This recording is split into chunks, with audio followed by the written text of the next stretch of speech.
이제는 너희한테 주던 생활비 그만 주려고 해. 아니, 왜요? 받아도 살기가 힘들어요. 너 월급 받잖아. 그걸로 부족하다니까요. 그러면 뭐하러 그 먼 곳까지 가서 살아? 아니면 정희도 같이 일하면 되겠네. 정희가 말도 잘 안 통하는데 여기서 무슨 일을 해요? 같은 얘기지만 말도 잘 안 통하고 일도 못하는 곳에서 정희는 뭐하러 살려고 하는 거야? 여기서 애 낳으면 애 교육에도 좋고요. 그래? 그렇게 미국에서 꼭 살아야겠으면 열심히 살아봐. 엄마, 30 중반까지 집에서 돈 받아 쓰는 자식이 어디 있겠어?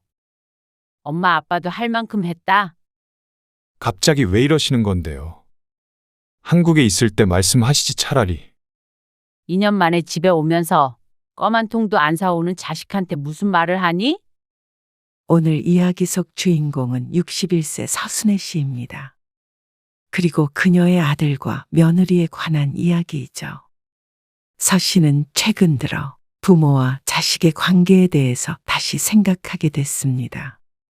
자식에겐 뭘 주어도 아깝지 않았고 내 자식이기에 그게 당연하다고 생각했습니다. 하지만 그게 서 씨와 아들의 사이를 망친 이유 같았습니다. 아들을 결혼시키며 유학자금과 생활비까지 몇 년간 지원해줬던 서 씨 부부. 그렇게 미국에서 자리 잡은 아들이 오랜만에 한국에 방문하기로 했지만 껌 한 통도 못 사가니 그렇게 하려며 전화를 했습니다. 큰 선물은 바란 적도 없지만 어쩐지 그게 부모를 생각하는 아들의 마음인 듯했습니다.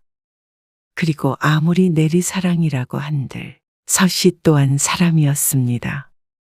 보상이 아닌 성의를 원했지만 자식이 내 맘 같진 않았죠. 그런데도 아들이 처가에는 어떻게 해왔는지 알게 되자 서 씨는 무언가 잘못됐다고 생각했습니다. 자식에게 주기만 한다고 좋은 관계를 유지할 수 없을 뿐더러 오히려 그게 독이 된 듯 했습니다. 저도 끊임없이 바라기만 하는 자식에게 지쳤습니다. 부모 마음은 눈꼽만큼도 알아주지 않는 아들에게 더는 퍼주고 싶지 않았습니다. 전혀 고마워할 줄도 모르니 말이죠. 서 씨의 남편은 회사를 다니다가 나와서 사업을 하고 있었고 서 씨도 맞벌이를 하다 50대에 퇴직을 했습니다. 그리고 공부를 잘하는 듬직한 아들이 하나 있었죠. 서 씨 부부는 남들에게 내세울 만한 학벌을 가지고 있었는데 아들도 부모의 영향인지 좋은 대학에 들어갔습니다. 앞으로 탄탄대로를 걸을 거라며 주변에 칭찬이 자자했습니다. 그래서 서 씨는 자식에 관해서는 크게 걱정해 본 적이 없었습니다. 공부만 잘하는 게 아니라 딸이 없어도 딸만큼이나 살가운 아들이었고 바르게 컸다고 생각했습니다. 남들이 딸이 없어 아쉽지 않느냐고 물으면 서 씨는 그저 웃고 말았죠. 저 공부 좀 더 해보고 싶어요. 남들 취업할 나이까지 공부라면 지겹도록 한 아들이었습니다. 그런데 이번에는 유학을 가고 싶다고 했습니다. 먼 미국 땅까지 말이죠. 그래. 가서 너 하고 싶은 공부해봐. 반대할 이유는 없었습니다. 경제적으로 지원해줄 용의가 있었고 여유도 있었습니다. 그랬기에 서 씨 부부는 흔쾌히 고개를 끄덕였습니다. 하지만 그렇게 유학이 결정되고 얼마 안 있어서 아들이 당황스러운 말을 했습니다. 유학 가기 전에 결혼을 하고 싶어요. 뭐? 결혼? 뜬금없는 아들의 말에 서 씨도 남편도 당황해서 서로를 쳐다보았습니다. 유학을 가는데 어떻게 그 전에 결혼을 한다는 말인지 몰랐습니다. 그리고 아들이 20대 후반인데 결혼이란 말을 꺼내기엔 어리다고 생각하기도 했죠. 너 그럼 유학은 어떻게 하고? 안 가려고. 확고한 의지가 있었기에 보내기로 했던 건데 갑자기 일이 어떻게 돌아가는 것인지 몰랐습니다. 아들이 여자친구가 있다는 건 진작에 들었지만 잊고 있었습니다. 아직까지 만나고 있는지도 몰랐고 결혼까지 생각하는 줄은 더욱 몰랐습니다. 유학을 간다기에 헤어졌다고만 생각했죠. 하지만 아들은 같이 가고 싶다는 뜻을 내비쳤습니다. 그러면 결혼식 올리고 같이 미국으로 가겠다고? 네. 그러고 싶어요. 서씨 부부는 생각에 잠겼습니다. 그런 쪽으로는 생각해 본 적이 없기에 당황했습니다. 하지만 아들은 한 번 여자친구를 데리고 오겠다고 했습니다. 한 번이라는 표현을 썼지만 사실상 결혼을 위해 소개를 시켜주는 자리나 마찬가지였습니다. 안녕하세요. 한정이라고 합니다. 아들의 여자친구는 아들보다 2살 연하였습니다. 그러니 여자친구도 아직 20대에 더 어리기까지 했죠. 혹시 집에서도 결혼 얘기 알아요? 아, 네. 알고 계세요. 뭐라고 그러세요? 아직 결혼하기엔 이른 나이라고 생각해서 그쪽 집안에서 어떻게 생각할지 의문이었습니다. 어린 딸이 결혼해서 갑자기 미국으로 간다고 하면 서씨 부부로서도 걱정이 될 테니 말이죠. 저희 엄마 아빠는 좋다고 하셨어요. 미국에 가는 것도요? 네. 둘이 결혼을 하겠다고 그러고 상대방 부모도 허락을 했다고 하니 서씨 부부가 고민을 하고 말고 할 문제는 아닌 듯 했습니다. 20대 초반도 아니고 저들이 알아서 결정을 한 것이었으니 말이죠. 결혼해서 미국에 가면 외롭지 않고 안정적이겠다는 생각도 들었습니다. 그래서 서씨 부부도 고개를 끄덕였습니다. 그런데 결혼을 하게 되기까지 마냥 순탄했던 것은 아니었습니다. 사돈네 형편이 생각보다 좋지 않아서 결혼을 하는 전반적인 비용도 서씨 쪽에서 지출을 하게 되었습니다. 그리고 당연한 말이지만 미국을 가는 유학 자금도 사돈의 도움은 받지 못했습니다. 결혼시키기 전에 알긴 했지만 이미 허락한 이상 돈 때문에 물을 수는 없었습니다. 그리고 서씨 부부는 아들 때문에 며느리가 미국에 따라가는 것이니 서씨 부부가 감당하게 돼도 어쩔 수 없다고 생각했죠. 그렇게 아들네 부부는 결혼을 하고 얼마 안 있어서 미국으로 떠났습니다. 아들이 공부를 하다가 떠났기에 따로 모아둔 돈은 거의 없었습니다. 그렇기에 미국에서 집을 렌트하는 비용이나 생활비조차도 서씨 부부에게서 지원을 받았죠. 아무래도 차가 있어야 할까 봐요. 차, 네. 한국이랑 달라서 차가 없으면 어딜 다니기가 힘들어요.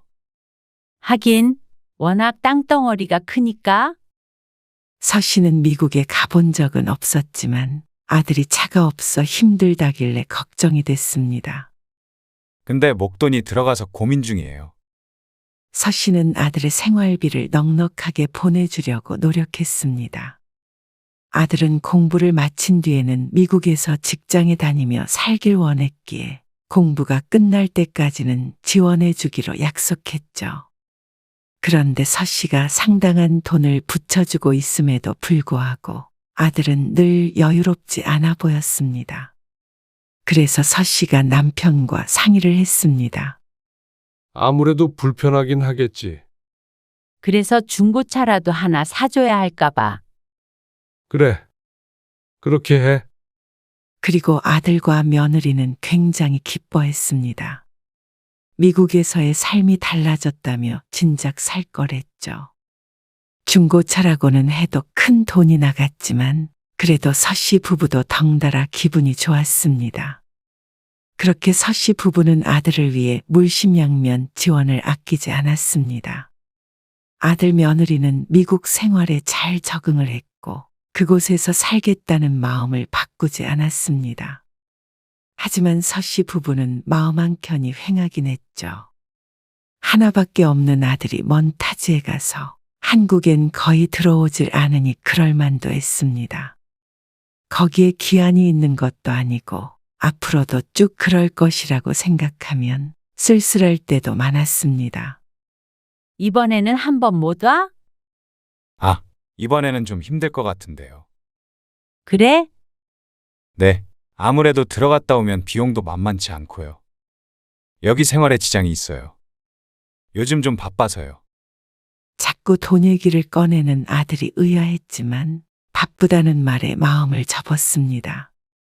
그래도 금방 갔다 오는 게 아니기 때문에 1년에 한두 번은 한국에 올 줄 알았지만 아들은 자주 오지 않았습니다. 그러면서 비용 얘기를 하는데 아무리 미국 물가가 비싸다고 해도 한국에도 한 번씩 못 올 정도인가 싶었습니다. 서씨 부부 입장에서는 부족함 없이 주는 편이라고 생각했는데 말이죠. 서씨 부부도 여유가 있는 편이었지만 그렇다고 한없이 퍼줄 수 있을 만큼의 대단한 부자도 아니었습니다.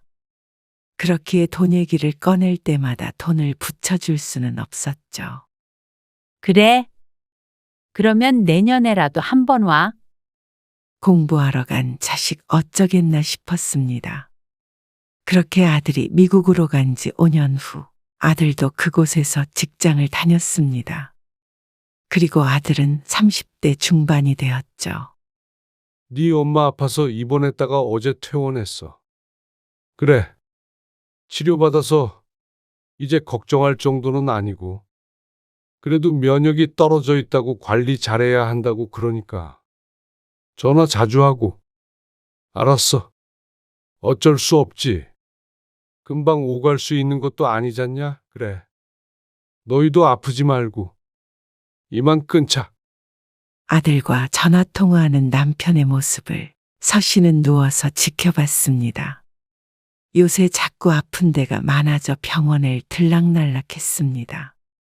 이번에는 독감으로 입원을 했다가 어제 퇴원한 상태였습니다. 면역이 떨어져서 그런지 늘상 감기는 달고 살았고 말이죠. 건강 체질이었는데 나이가 드니 체질도 바뀌나 보다 싶었습니다. 못 올 텐데 뭐하러 전화했어. 괜히 애들 신경 쓰이게. 그래도 알고는 있어야지. 못 온대지? 그렇지 뭐. 내년 명절에 온다고 하더라. 그래. 그래도 좋네. 그런데 2주쯤, 3주쯤 흘렀을 때 아들이 갑작스레 한국에 잠시 들어온다고 연락을 했습니다. 다음 달 17일 비행기로 갈게요. 정말? 어쩐 일이야? 그냥 겸사겸사요. 이런저런 일들이 많아 못 오다가 2년 만에 오는 아들이었습니다. 그래도 엄마가 아프다고 하니까 신경이 쓰였나 싶었습니다. 괜히 멀리 있는 아들을 오게 해서 미안하기도 했고 한편으로는 주책맞게 좋기도 했습니다. 그런데 한국행 비행기를 타기 하루 전날 아들에게서 전화가 걸려왔습니다. 혹시라도 비행편이 잘못됐나 싶어 심장이 덜컹했습니다. 하지만 아들이 하는 말을 들으니 다른 의미로 마음이 좋지 않았습니다. 혹시나 서운해하실까봐 미리 말씀드려요. 갈 때 선물은 못 사가요. 뭐? 선물? 네. 요즘에 여기저기 돈 나갈 때가 많아서 사실 거만 통 사갈 여유도 없네요. 아들의 말에 뭐라고 반응해야 할지를 몰랐습니다. 알겠다고는 했지만 전화를 끊고 내심 기분은 상했죠. 같은 말이라도 여유가 없어 선물은 못 사가니 죄송하다 했으면 마음이 아팠을 텐데 미리 말하니 그렇게 알고 있으란 식으로 하는 말이 마음을 되려 상하게 했습니다. 안 그래도 지난번에 통화할 때 예전에 서씨가 사줬던 차가 고장이 나서 수리를 한다 새 차를 산다 고민을 했던 걸 알고 있었습니다. 그렇다고 껌 한 통도 살 여유가 없다는 말에는 장난을 하나 싶었습니다. 정말로 껌 한 통 살 돈이 없었다면 비행기 표를 끊지도 못했을 테니 말이죠. 그런데 달리 생각하면 그만큼 부모를 보기 위해 무리해서 오는 것일 수도 있겠다 싶었습니다. 그래서 애써 술렁이는 마음을 가라앉혔습니다. 하지만 그렇다고 아들이 이해가 가는 건 아니었습니다. 아들에게도 몇 번 물어본 적이 있었습니다. 아들이 공부를 마치고 직장에 다님에도 불구하고 늘 여유가 없는 것 같아서 생활비를 일부 대주고 있었습니다. 아들은 그저 미국의 물가가 비싸서 그렇다고 했는데 그렇다고 해도 썩 납득이 가진 않았습니다. 애도 없이 둘이 사는데 무슨 돈이 그렇게 많이 필요한가 싶었죠. 여보, 병원 다녀왔어? 오전에 다녀왔지? 별 문제 없대? 괜찮대? 영양제 한 대 맞고 왔어. 잘했네. 그건 뭐야? 아, 영광이 오면 공국해 주려고. 지금부터 고아야 돼. 뭐, 외식이나 하지. 몸도 안 좋은데 종일 불 앞에 서 있으려고 그래? 그래도 영광이가 좋아하는 거였잖아. 미국에도 한식당 있고 다 해. 나도 알아. 그래도 집밥이랑은 다를 거 아냐? 하여간 정성이야. 그래도 모처럼 아들 며느리가 오는데 맛있는 것 많이 해놓고 맞이하고 싶었습니다. 미국에서는 맛보기 힘들 테니 말이죠. 저희 왔어요. 잘 지내셨어요? 아이고 왔니? 먼 길 오느라 고생했어. 아들 며느리는 예고처럼 빈손이었습니다. 자신들의 짐을 제외하면 정말로 껌 한 통도 사오지 않았습니다. 어쩐지 씁쓸했지만 내색하지 않았습니다. 남편도 서씨가 미리 언지를 했기 때문에 별 말이 없었습니다. 서씨는 그저 먼 곳에서 고생하는 자식 얼굴을 보는 것만으로도 됐다 싶기도 했습니다. 어느새 서운함도 사라지는 것 같았습니다. 상다리 부러지게 준비한 식사를 같이 하고 다음날 아들 며느리는 낮 동안 외출을 하다 왔습니다. 오랜만에 한국에 온 것이라 들를 때가 있다며 말이죠. 그게 뭐야? 아, 가져갈 거예요. 그리고 미국에서 필요한 것들을 샀는지 쇼핑백을 2개 들고 들어왔습니다. 아들 며느리는 일주일간 한국에 머무를 계획이었는데 그중 마지막 밤은 호텔을 예약했다고 했습니다. 그 말을 들으니 어쩐지 껌 한 통이 떠오르는 것은 서씨가 옹졸해서일까 싶었습니다. 그리고 다 같이 앉아서 저녁 식사를 할 때였습니다. 아직 아이 계획은 없는 거야? 결혼한 지 벌써 6년이 지났고 아들은 30대 중반이었습니다. 그러니 궁금증도 생길만 했습니다. 요즘엔 그런 거 묻는 거 아니래요. 어머. 그래? 서씨가 민망한 듯 웃음을 짓자 아들이 말을 이었습니다. 서씨에게 하는 말이라기보다는 혼잣말에 가까웠습니다. 애까지 키우려면 경제적으로 너무 힘들죠. 그래서 서씨는 더는 그 얘기를 꺼내지 않았습니다. 하지만 속으로는 아들의 미국 생활이 염려스러웠습니다.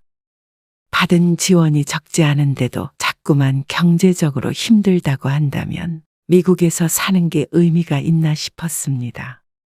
한국에서 살면 훨씬 더 윤택하게 살 수 있지 않을까 싶었습니다. 그런데 잠시 뒤에 한다는 소리가 기가 막혔습니다. 저번에 말씀드린 거 있잖아요. 자, 고칠 순 없을 것 같고 아무래도 새로 사야 될 것 같아요. 그래? 네. 그래서 그것 좀 사주세요. 뭐, 차를 사달라고? 남편이 황당하다는 듯 대꾸했습니다. 차가 고장난 것은 알겠지만 새 차까지 서씨 부부에게 사달라고 할 줄은 몰랐습니다. 그리고 서씨도 당황스럽긴 마찬가지였습니다. 당연하다는 듯 요구하는 태도에 놀랐습니다. 이미 고장났다는 차도 전에 서씨 부부가 사준 것이었으니 말이죠. 이쯤 되니 진심으로 궁금해졌습니다. 너도 돈을 벌고 우리가 보내주는 것도 있는데 그 돈이 다 어디로 가길래 자꾸만 힘들다고 그래? 그러자 아들이 그런 서씨를 오히려 이해하지 못하겠다는 듯이 대꾸했습니다. 미국에서 살려면 돈이 한두 푼 드는 줄 아세요. 미국에서 살아본 적이 없기에 이렇다 할 대답은 못했지만 그렇다고 하더라도 상식이 없는 것은 아니었습니다. 바보는 아니었으니 말이죠. 남편은 말이 없었습니다. 차를 사준다는 말도 사주지 않겠다는 말도 없이 표정만 굳힌 채로 앉아 있었습니다. 그리고 그날 밤 서씨는 잠자리에 누워서 한참을 뒤척거렸습니다. 속상해서 잠이 오질 않았습니다. 부모가 여유가 있고 없고를 떠나서 30이 넘은 자식이 부모에게 당연한 듯 경제적 지원을 요구하고 그러는 자신은 부모에게 10원 한 장이라도 베풀 마음이 없어 보였습니다. 껌 한 통도 아까워 사오지 않는다는 아들의 마음에 실망했습니다. 큰 선물은 바란 적도 없었습니다. 다이아를 사달라는 것도 아니었고 립스틱 하나, 아니 정말로 미국산 껌을 한 통 사왔어도 서씨는 신기하다고 웃었을 것이었습니다. 적어도 부모를 생각하긴 했다는 것일 테니 말이죠. 생각해보니 아들 며느리는 어버이날조차 제대로 챙긴 적이 없었습니다. 그리고 한국에 도착해서 서씨를 만난 뒤에도 건강은 어떻냐는 질문은 둘 중 누구에게도 받지 못했습니다. 말 한마디로 천냥빚을 갚을 수 있는데 자식이라고는 하나 있는데 왜 빚을 지고 있는지 몰랐습니다. 이렇게 보면 자신이 걱정돼서 미국에서 날아온 게 아닌 듯 했습니다. 며칠간 낮 동안에는 사라졌다가 나타나는 걸 보면 정말로 볼 일이 있어서 겸사겸사 온 것인지도 몰랐습니다. 미국으로 간 것은 아들의 선택이었고 그걸 도와준 건 서씨의 선택이었지만 어쩐지 한없이 주기만 하는 입장이 허무했습니다. 아들은 고마워하기는커녕 자꾸만 손을 벌리는데 말이죠. 이래저래 생각이 많아져 잠 못 드는 밤이었습니다. 그런데 정말 우연히 집 밖에서 아들과 며느리가 하는 말을 듣게 되었습니다. 어쩌면 안 듣는 것이 더 나았을지도 몰랐습니다. 내일은 우리 집에 간다고 어머님한테 말씀드렸어? 아직 우리 엄마 환갑인 줄은 아시지? 아시겠지. 모르시면 계속 모르시는 게 낫고. 그럼 처가에 간다고 뭐라고 하시는 거 아니야? 에이, 그럴 분들 아니야. 그럼 다행이고. 아, 맞다. 엄마가 선물은 준비하지 말래. 여태 생활비 준 것도 고맙다고. 그러셨어? 그러면 대신에 내년쯤 미국으로 한번 모시자. 정말? 그래. 안 그래도 엄마가 미국 좋냐고 계속 물어보더라고. 아빠도. 내일 가서 내가 말씀드릴게. 엄마 아빠가 좋아하시겠네. 그러면서 경제적인 상황에 대해서 조용히 대화를 나누는 아들과 며느리. 본의 아니게 숨죽여 듣고 있으니 기가 막히다 못해 뒷목을 잡기에 이르렀습니다. 한국에 들어온 이유가 안사돈의 환갑 때문이라는 말도 어이가 없었습니다. 안사돈과 서씨는 나이가 같았는데 올해 말이 서씨의 생일이었습니다. 아들네가 올해 한 번 더 한국에 들어올 거란 생각은 들지 않았습니다. 거기에 더해 매일 사정이 어렵다 했던 이유가 결혼한 뒤로 쭉 사돈 내에 용돈을 주고 있어서라고 했습니다. 서씨가 준 돈으로 잘 살고 있는 줄 알았습니다. 하지만 그걸 쪼개서 친정에 나르고 있던 며느리. 그리고 아들. 지난 몇 년 동안 서씨 부부만 바보처럼 산 것 같았습니다. 바깥 사돈은 퇴직한 지 오래였고 남편은 지금도 일을 했습니다. 일이 많을 때면 자정이 다 돼서 들어올 때도 있을 정도로 아직도 열정적으로 일했는데 그렇게 번 돈이 엉뚱한 데로 가고 있었습니다. 그것도 아들에 의해서 말이죠.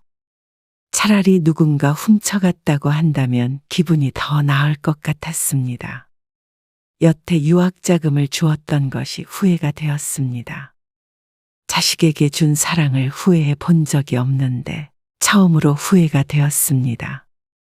그럼에도 $1짜리 선물 하나도 못 받았던 것이 서 씨의 처지를 말해주고 있는 것 같았습니다. 아니, 그게 모든 걸 증명했죠. 결핍이 사람을 성장시킨다고 했습니다. 틀린 말이 아닌 것 같았습니다.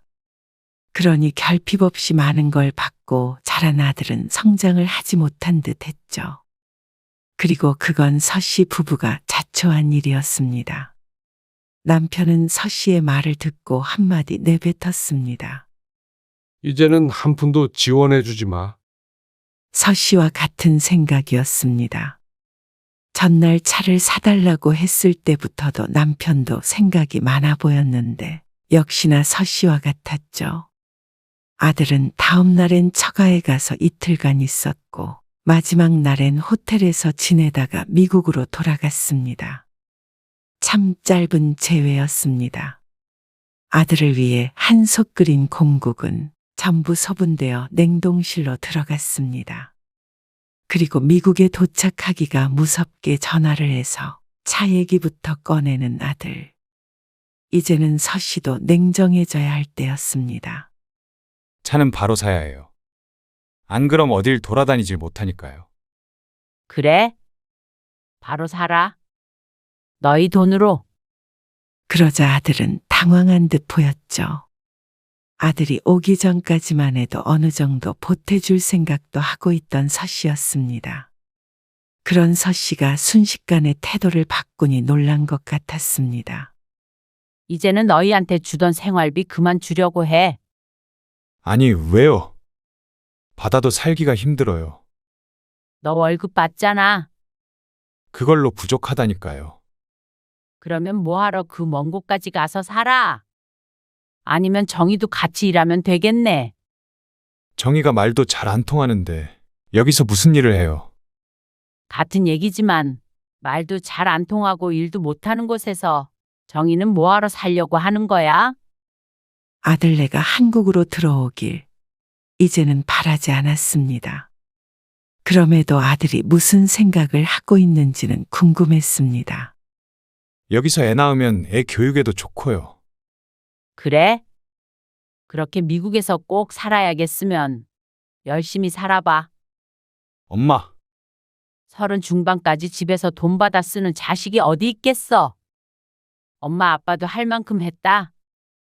갑자기 왜 이러시는 건데요? 한국에 있을 때 말씀하시지 차라리. 하도 충격받는 일이 있어서 말 못했어. 그게 뭔데요? 생활비 받아다가 처가에 주고 있는 건 비밀이니? 그러자 말문이 막힌 아들. 할 말이 있을 리가 없었습니다. 매일 죽는 소리를 하기에 안쓰럽게 여겨서 몇 번씩 며느리에게도 돈을 붙여줬던 걸 아들도 알고 있었습니다. 이렇게 생각해 보니 역시나 서 씨가 바보 같은 짓을 해오고 있었습니다. 미국이든 영국이든 30 넘어 그곳에서 살기로 마음먹었으면 죽이 됐든 밥이 됐든 부부가 알아서 가정을 꾸려나갔어야 하는 건데 말이죠. 이렇게 하면 아들이 고생하지 않고 대단한 사람이 될 수 있을 거라 생각했습니다. 어리석지만 진심으로 그렇게 생각했고 바랐습니다. 아들은 바람대로 살지 않았고 오히려 그런 부모에게서 사랑을 갈취해 갔죠. 그날 이후로 서 씨는 모든 지원을 끊었습니다. 수백씩 들어가던 돈이 안 들어오니 아들네는 그야말로 비상이었습니다. 아들의 수입이 적지 않을 것인데도 여태 살던 대로 살 수도 없었고 처가의 생활비까지 되는 건 어림도 없을 것이었습니다. 그러다 아들은 1년이 채 지나지 않아서 귀국을 결정했습니다. 반년 전부터 한국 회사를 알아보더니 취직은 된 모양이었습니다. 하지만 아들의 용건은 끝나지 않은 것 같았습니다. 저희 살 집은요. 집? 네. 결국엔 엄마 뜻대로 한국 들어가잖아요. 그게 내 뜻이니? 서 씨가 억지로 끌고 오기라도 한 듯 했습니다. 미국에서 멀쩡하게 회사 다닐 수 있을 만큼 평생 공부시켜놨더니 이제는 집을 내놓으라고 했습니다. 사실 처음 미국으로 떠나기 전에 다시 귀국하게 되면 집을 마련해 주기로 했었습니다. 거기까지가 결혼을 지원하는 것이라고 생각했었습니다. 하지만 그건 그때의 일이었고 상황은 바뀌었습니다. 너희 유학 자금으로 들어간 돈 생각하면 집값 우습지. 그걸로 집 한 채 사준 셈 쳐. 아니, 그게 말이 돼요? 말이 왜 안 돼? 하나하나 금액을 따져볼까? 통장에 남아있는 송금 내역만 언뜻 보아도 금액이 상당했습니다. 그건 엄마 아빠가 해주고 싶어서 해주신 거였잖아요. 이런 말을 하는 자식한테 그렇게 퍼부었다니. 시간을 되돌리고 싶었습니다. 그래? 그때는 해주고 싶어서 해줬으니까 이제는 안 해주고 싶어서 안 해줄란다? 그러자 아들은 화를 냈습니다. 당장 한국에 돌아온들 큰돈이 생기는 것이 아니기에 한동안은 허리띠를 졸라매야 할 것이었습니다. 그래도 가진 능력이 좋기 때문에 몇 년만 고생하면 일어설 것이었습니다. 거기까지 해줬으면 부모로서 넘치게 해줬다고 생각했습니다. 조금 더러우고 싶을 만큼 말이죠. 그게 말이 돼요? 아들이 기막혀하며 말했습니다. 엄마 아빠가 주신 돈을 어떻게 쓰던지 일단 받았으면 제 마음대로 해도 되는 거잖아요. 장모님 좀 도와드렸다고 이러시면 저도 섭섭하고 정희도 섭섭해요. 너 작년에 엄마 아팠을 때 한국 왔을 때 안부 한 번이나 물었니? 그리고 작년에 엄마도 환갑이었던 건 알고 있냐? 2년 만에 온 집에 껌 한 통도 못 들고 왔다고 한 게 너야. 그런 자식한테 엄마 아빠는 언제까지 퍼주기만 해야 해? 사돈네 행사는 며느리가 알아서 잘 챙겼겠지만 서 씨의 아들은 나 몰라라 했으니 결국엔 서 씨의 탓이었습니다. 하지만 서 씨에게 섭섭하다는 아들에게 한마디를 안 할 수가 없었습니다. 진작에 독립시켜야 했는데 이제라도 바로 잡자. 뭘 바로 잡아요. 이제 알아서 살아. 그리고 나중에 노후 책임져 달라고 안 할 테니까. 너희도 더 이상 부모 도움받을 생각 말고. 언제는 애 낳으라면서요. 요즘에 부모 도움 없이 애 낳고 잘 사는 부부가 어디 있어요. 그러면 낳지마 차라리. 애 낳고 안 낳고도 부모 책임이니? 너희는 정말 여태 고생 없이 산 거에 감사하며 살아. 남들은 못 누리는 거 누리고 살았잖아. 그리고 전화를 끊었습니다. 나중에 아들이 미국 생활을 접고 돌아온 지 얼마 안 됐을 때 아들이 찾아와서 용서를 구했습니다. 양손 한가득 선물이 들려 있었습니다. 저 반성 많이 했어요. 잘못했어요. 아니, 내가 잘못했다. 널 그렇게 키운 게 내 잘못이야.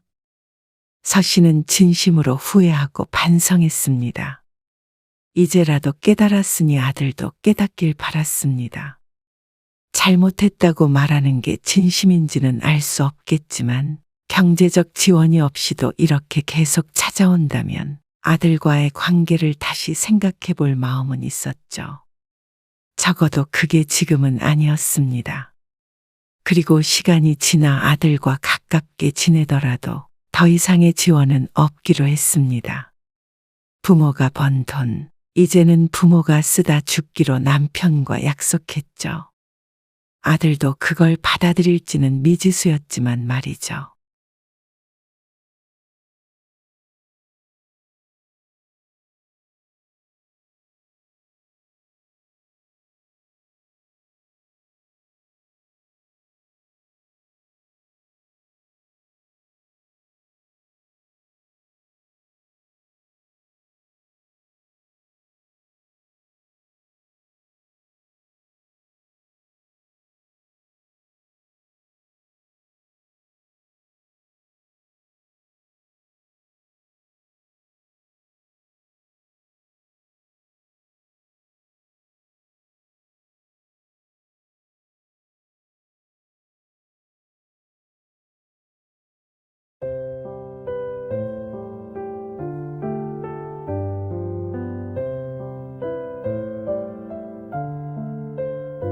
당신 통장에 있는 예금 있잖아. 그거 전부 내 통장으로 넣어. 뭐? 갑자기 무슨 말이야? 그리고 내년 만기인 적금도 있다고 그랬지. 그것도 그냥 깨서 나한테 놓고. 만기가 1년 남았는데 그걸 왜 깨? 아니, 혹시 모르니까 미리 옮겨 놓자는 거지. 그러니까 뭘 혹시 모르는데? 설마 당신 나 죽을까봐 그거 대비하자는 거야? 죽을까봐 그렇다기보다는 나중에 번거로운 일 생길 수도 있으니까 그렇지. 그 말이 그 말이잖아. 그게 아니면 적금을 왜 깨? 아니, 당신 암에 걸린 건 사실이잖아. 그래서 내년에는 내가 없을 것 같아? 그래서 내년 만기 적금도 깨버리자고? 오늘 이야기 속 주인공은 58세 성윤미 씨입니다. 그리고 그녀의 남편에 관한 이야기이죠. 성 씨는 아프고 나니 후회가 됐습니다. 진작에 건강관리 잘할 걸 하고 후회한 것이 아니라 진작에 남편과 갈라설 걸 하고 말이죠. 이기적인 남편이라는 것은 신혼 때부터도 알고 있었던 것이었습니다. 하지만 살다 보면 괜찮아질 줄 알았습니다. 그렇지만 나이를 먹으면 먹을수록 더 사람을 괴롭게 했죠. 아무리 그런 남편이라도 아내가 아프면 슬퍼할 줄 알았습니다. 하지만 속마음은 어땠는지는 중요하지 않았습니다. 당장 내일 죽는다는 선고를 받은 것도 아닌데 혹시나 번거로워질 수 있다며 성 씨의 앞으로 된 예금을 본인의 앞으로 옮기라는 남편. 기가 차서 화낼 의지도 생기지 않을 정도였습니다. 그동안 성 씨의 속을 썩힌 일들도 하나하나 떠올리자면 열흘 밤낮도 부족했습니다. 하지만 아내에 대한 애정이나 걱정도 전혀 없고 끝까지 자신의 아니만 생각하는 남편을 성 씨도 더 이상 배우자라는 이름 하에 같이 살고 싶지 않았습니다. 이런 남자를 위해 밥 한 끼도 차리고 싶지 않았고 노후 준비한다며 고군분투하며 살고 싶지도 않았습니다. 차라리 병 때문에 죽는 한이 있어도 혼자 눈 감는 게 마음 편하게 갈 것 같다는 생각마저 했습니다. 성 씨는 20대 중반에 남편을 만나 결혼했습니다. 지금 생각해보면 참 어린 나이였습니다. 그래서 성 씨의 딸이 30이 넘을 때까지 결혼하겠다는 소리를 하지 않아도 오히려 성 씨는 반겼습니다. 남편은 딸을 노처녀라고 했지만 성 씨는 좀 더 나이 들어 했으면 좋겠다고 생각했죠.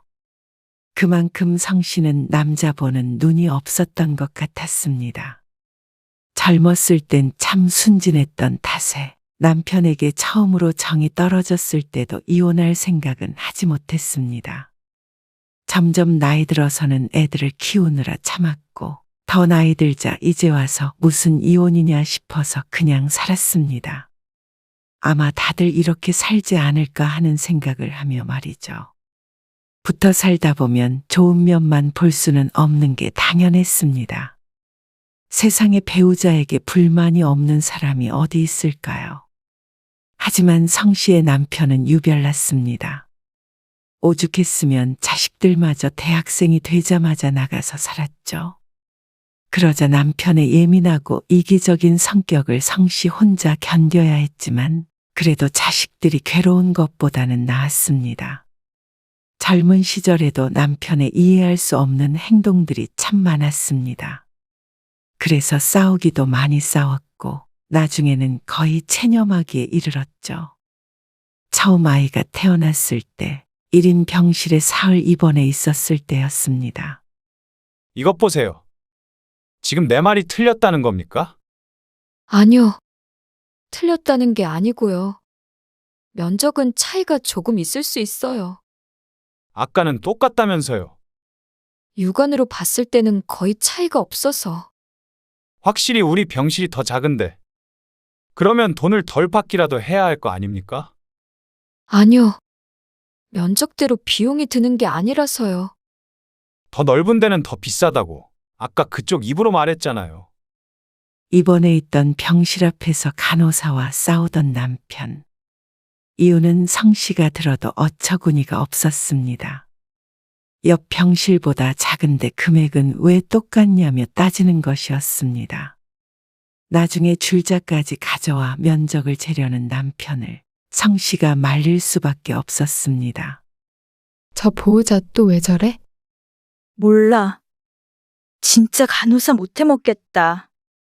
병원에서는 진상이 아니라 미친놈 취급을 받았는데 본인만 그걸 몰랐습니다. 그리고 성 씨가 자신을 말렸다고 거기에 기분이 상해서 아이를 데리고 집에 돌아온 뒤에도 일주일간은 성 씨와 말을 섞지 않았습니다. 그때 처음 남편의 성격에 놀랐습니다. 그전에도 예민하다고는 생각했지만 이 정도로 아나무인일 줄은 몰랐죠. 병원에서 사람들이 다 쳐다보게 소리치며 따지던 남편의 모습이 나중에도 종종 생각이 났습니다. 막 아이를 낳은 몸으로 혼자서 몸조리하고 아이 돌보는 게 안쓰럽지도 않았는지 자신을 편들지 않고 말렸다며 말도 안 하고 냉기 풍기는 남편을 보고 성 씨도 이혼을 떠올리지 않은 것은 아니었습니다. 하지만 아이까지 낳은 마당에 실제로 실행할 용기는 결코 없었죠. 그리고 아이들이 초등학생, 중학생일 때였습니다. 당시에 남편의 회사가 어려워져 많은 직원들이 실직을 했는데 그중 하나가 성 씨의 남편이었습니다. 어떡하냐 이제. 다시 일 구해봐야지. 안 구해지는 걸 어떻게 해. 최악의 경우엔 어디서 꾹이라도 해야지. 아직 그 정도는 아니야. 나도 일하고 있으니까. 장모님한테 좀 여쭤보면 안 될까? 우리 엄마? 남편이 일을 안 한 지 반년 정도 됐을 때 경제적으로 힘들어 돈을 융통해야겠다던 남편이었습니다. 그런데 그 돈을 성 씨의 친정에 말해보라고 했습니다. 자신은 자존심이 있어 시집에는 아직 실직했다는 사실도 알리지 않았으면서 말이죠. 마음 같아서는 성 씨도 남편에게 그러면 시어머니에게 부탁해보라 말하고 싶었습니다. 결혼할 당시에도 성 씨의 친정에서 훨씬 많이 도와줬기 때문에 더 이상 손을 벌리고 싶지 않았습니다. 하지만 성 씨는 그 말은 꾹 집어삼켰습니다. 양가에 부탁하지 않고 어떻게든 일어서고 싶었습니다. 그래서 그날에도 어김없이 목적 없는 외출을 한 남편에게 문자 메시지를 보냈습니다. 돈 빌리지 않고 지금처럼 있어도 아직 반년은 버틸 수 있어. 그리고 나도 일하고 있으니까 당신 다시 직장 찾을 때까지 아끼면 되잖아. 그러니까 조금만 더 노력하자. 이렇게 보내고 그날 밤에 성 씨는 남편과 부부싸움을 했습니다. 아마 부부 생활 중 손에 꼽힐 정도로 크게 싸운 듯 했습니다. 회사 잘렸다고 눈치죠? 돈 안 버니까 돈 쓰고 다니지 말란 소리야? 얼른 취직하라고 그렇게 싸가지 없이 메시지를 보내냐? 뭐? 노력하라고. 누군 뭐 노력 안 하고 있는 줄 알아? 그게 무슨 말이야. 언제 눈치를 줬다고 그래. 우리 같이 노력해보자고 한 소리지. 6개월 안에 직장 들어가라고 보낸 거잖아, 지금. 말투는 그게 뭐야? 말투가 왜? 싸가지가 없잖아. 싸가지가. 남편의 말에 성 씨는 깜짝 놀랐습니다. 텍스트로 이루어진 메시지를 남편이 어떤 식으로 읽었는지는 모르겠지만 성 씨는 나름대로 애정을 담아 보낸 것이었습니다. 남편을 위로하고자 말이죠. 그걸 가지고 싸가지라는 단어를 꺼낼 줄은 몰랐습니다. 남에게도 들어본 적 없는 말이었습니다. 당신이 오해한 거야. 하지만 남편은 성 씨의 말을 듣지 않았습니다. 혼자 오해해서는 혼자 열불을 내며 성 씨를 괴롭게 했죠. 그 이후로도 반년 동안 더 집에서 놀던 남편은 여윳돈이 사라졌을 때쯤 다시 직장에 들어갔습니다.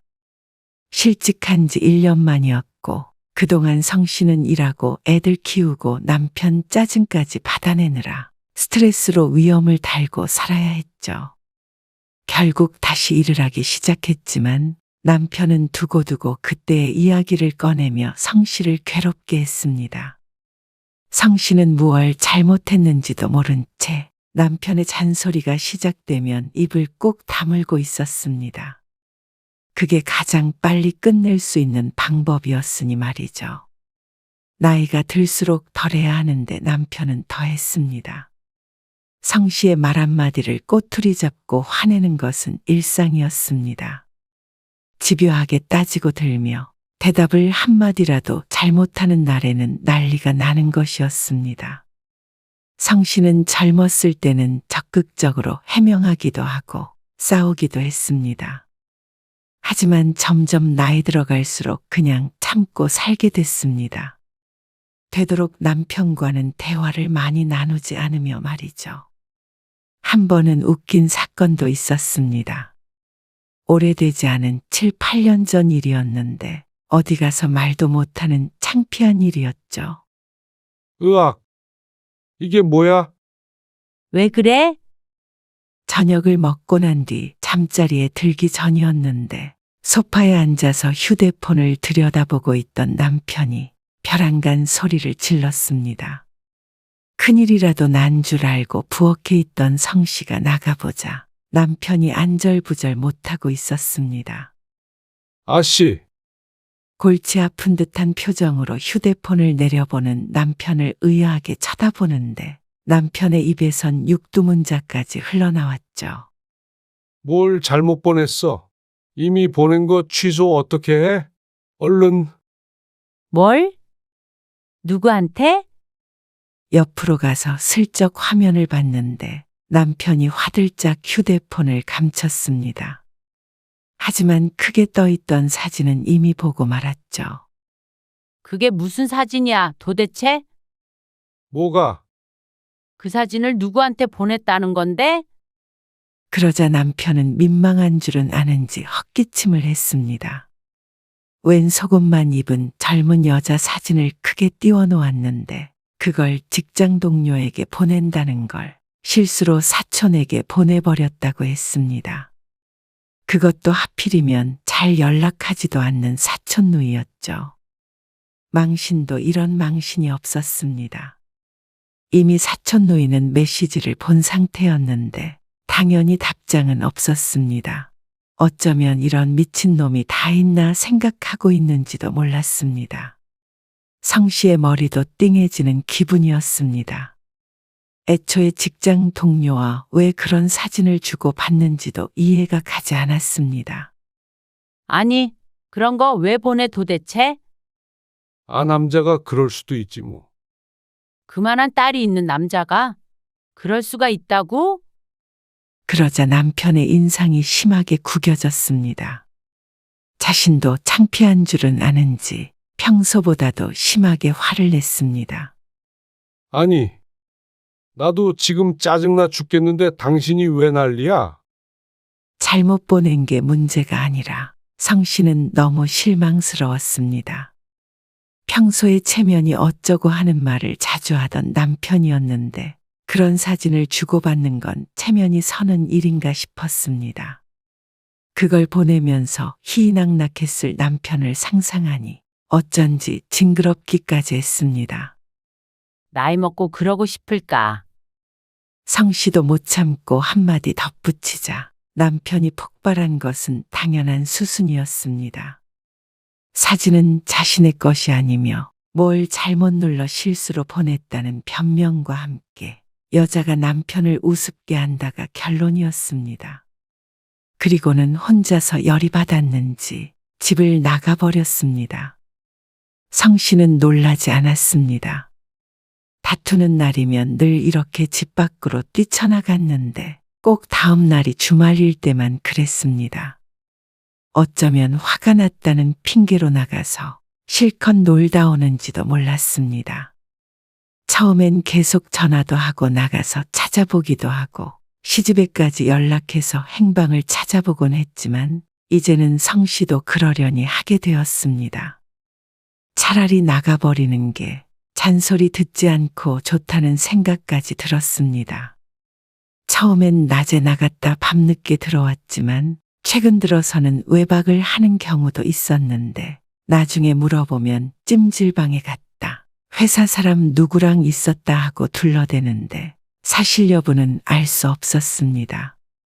아마 그 회사 사람이라는 게 야한 사진을 주고받는 그 직장 동료인지도 몰랐습니다.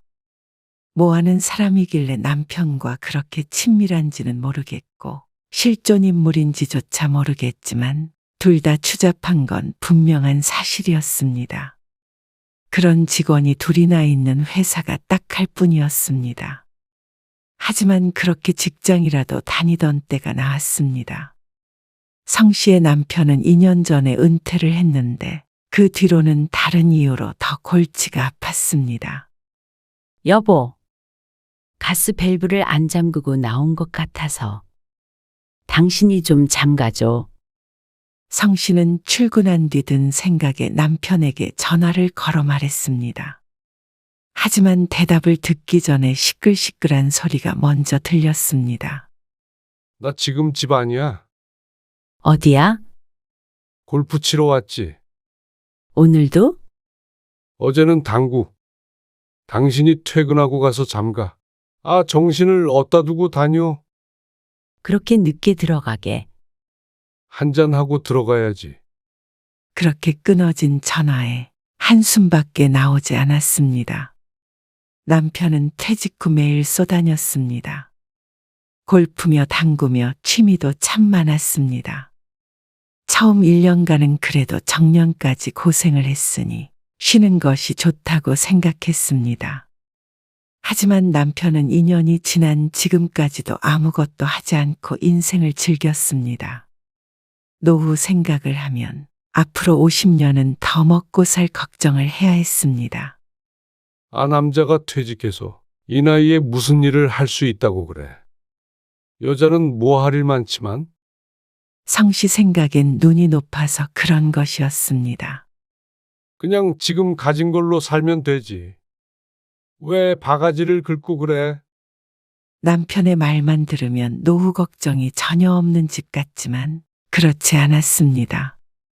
모아둔 돈이야 있었지만 그걸로 30년을 살 수 있을 거란 생각은 하지 않았습니다. 언제 무슨 일이 있을지도 모르고 말이죠.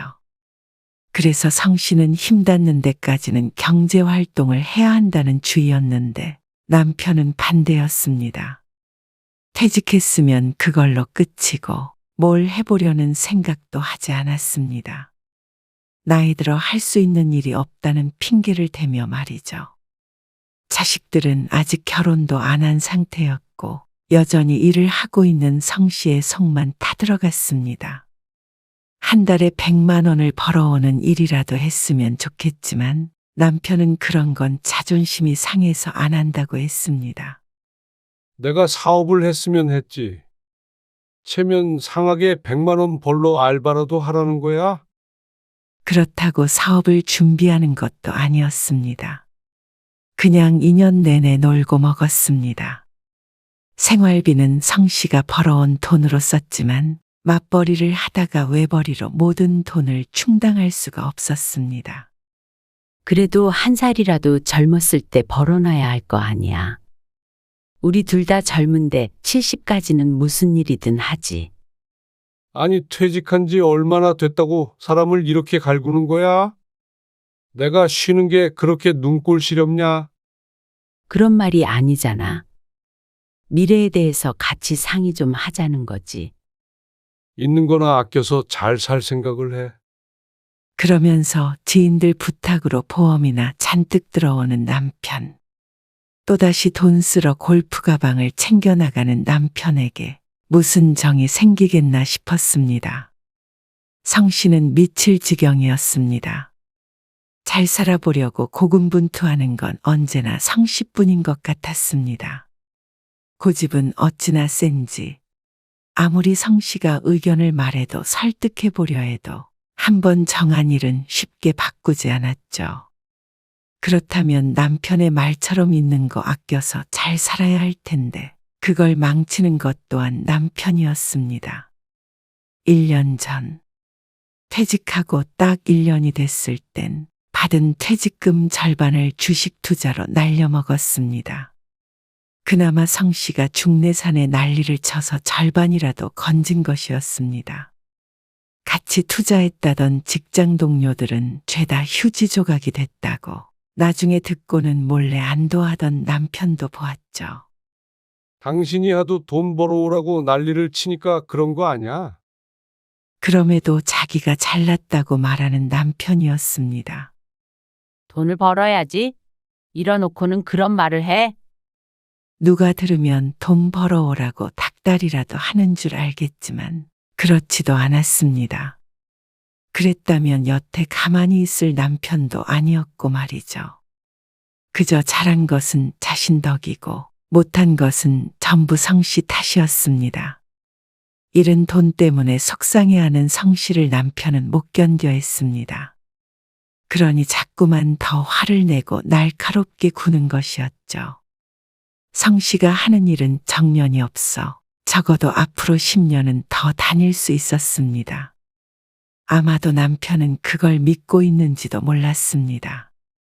성씨는 혼자서 살림을 꾸려나가야 한다는 책임감에 밤에 잠을 설칠 때도 있었습니다. 아직 연금도 안 나오고 나온다고 한들 그걸로 평생을 살아갈 수는 없었죠. 그러니 적어도 앞으로 10년 정도는 더 일해야 한다고 생각했습니다. 현금 좀 줘봐. 당신 카드 있잖아. 아, 골프채를 사야 되는데. 아는 사람한테 현금으로 사기로 했어. 그래야 좀 더 싸. 성 씨는 남편의 말에 할 말을 잃었습니다. 주식 일이 있고 나서부터는 돈 관리를 성 씨가 했는데 그게 아니었다면 진작에 말없이 사고 말았을 것이었습니다. 성 씨의 표정이 굳어지자 남편의 표정도 안 좋아졌습니다. 왜 또? 일 안 하는 사람은 골프채도 사면 안 돼? 또 시작된 억지에 성 씨는 대꾸하지 않았습니다. 돈 안 벌으면 취미생활도 못 해? 당신은 도대체가 뭐가 문제야? 평생 고생해서 일하고 이제는 좀 쉬겠다는데 그게 그렇게 고가워? 평생 같이 고생한 성 씨는 여전히 고생을 하고 있는데 그건 전혀 고려 대상이 아닌 것 같았습니다. 또 성 씨의 태도가 어쩌네 저쩌네 하며 열을 내는 통에 성 씨는 남편에게 돈을 주고 말았습니다. 그렇지 않으면 몇 날 며칠 사람을 들들 볶을 텐데 견딜 자신이 없었습니다. 돈을 받고 나서도 화가 안 풀렸는지 애들한테 전화해서 성 씨의 흉을 1시간 동안 받습니다. 이러니 어지간하면 남편 심기에 거스르지 않으려고 살아왔던 것이었죠. 그런데 사람이 얼마나 쪼잔하냐면 이런 일이 한 번 있으면 두고두고 기억했다가 또 끄집어내서 사람의 정신을 나가버리게 하곤 했습니다. 얼마 뒤 성 씨의 생일이었습니다. 오랜만에 아들, 딸까지 모여 외식을 하게 되었습니다. 오겹살로 4인분 시킬게요. 그래. 고깃집에 가서 주문을 하고 대화를 나누고 있는데 직원이 고기를 주고 갔습니다. 아들이 고기를 집게로 집어 불판에 올리려고 하자 남편이 제지했습니다. 기다려봐. 이게 뭐야? 왜요? 무슨 고기에 이렇게 비계가 많어? 오겹살이라서 그런 거 아니에요? 오겹살이든 육겹살이든 이게 맞냐? 바보 같은 소리를 하고 있어. 여기 아줌마. 갑자기 직원을 부르는 남편 때문에 성 씨와 아들, 딸들은 어리둥절했습니다. 성 씨가 보기엔 나쁘지 않은 고기 같았습니다. 여기 고기 좀 바꿔줘요. 고기를 먹으라는 거야? 비계를 먹으라는 거야? 그러자 직원은 고기를 잠시 내려다보더니 잠시만 기다리라고 했습니다. 다행히 별말 없이 바꿔준다기에 성 씨는 가슴을 쓸어내렸습니다. 생일에 밥 먹으러 와서 괜한 소란을 일으키고 싶지 않았습니다. 그리고 새로 가져온 접시를 아들이 받아들었습니다. 그런데 그것도 마음에 들지 않는지 남편이 재차 직원을 불러서 바꿔오라고 했습니다. 그때는 직원도 기분이 나쁜지 표정이 좋지 않았습니다. 하지만 다시 말없이 고기를 바꿔왔습니다. 이거 봐. 이거 처음 갖고 왔을 때보다 양이 줄었네. 비슷한 거 같은데. 직원이 황당하다는 듯 쳐다보자 성 씨가 먼저 대답했습니다. 그러니 남편의 표정이 험악해졌죠. 결국엔 저울이 있는 곳까지 접시를 가지고 가서 무게를 재보고 나서야 고기를 먹기 시작할 수 있었습니다. 하지만 그 과정에서 너무 언성을 높이는 바람에 식당 안에 있던 사람들이 식사 내내 힐끔힐끔 바라보는 것 같았습니다. 창피해서 고기가 입으로 들어가는지 코로 들어가는지 알 수 없었고 아들, 딸 표정도 과히 좋지 않았죠. 그런데 그 중에서 가장 화가 난 것은 남편이었는데 집에 오자 그 이유를 알 수 있었습니다. 당신 아까 표정이 그게 뭐야? 내 표정이 왜? 당신도 거기서 한마디 거들지는 못할 망정. 왜 인상을 구기고 있어? 뭐 쪽팔리기라도 해? 당연했습니다. 1g이라도 부족하면 신고를 한 해 만에 하면서 소리를 치는데 창피하지 않을 사람이 없었습니다. 하지만 자신의 편을 들어주지 않았다며 참았던 화를 집에 와서 터뜨리는 남편이었습니다. 당신은 맨날 돈돈거리면서 남편이 돈 몇 푼에 우습게 됐는데 그걸 편도 안 들어줘? 돈 몇 푼에 스스로 우습게 만든 건 남편이었습니다. 누가 봐도 억지였고 실제로 저울에 재보았을 때 정량보다 5g 정도 많기까지 했습니다.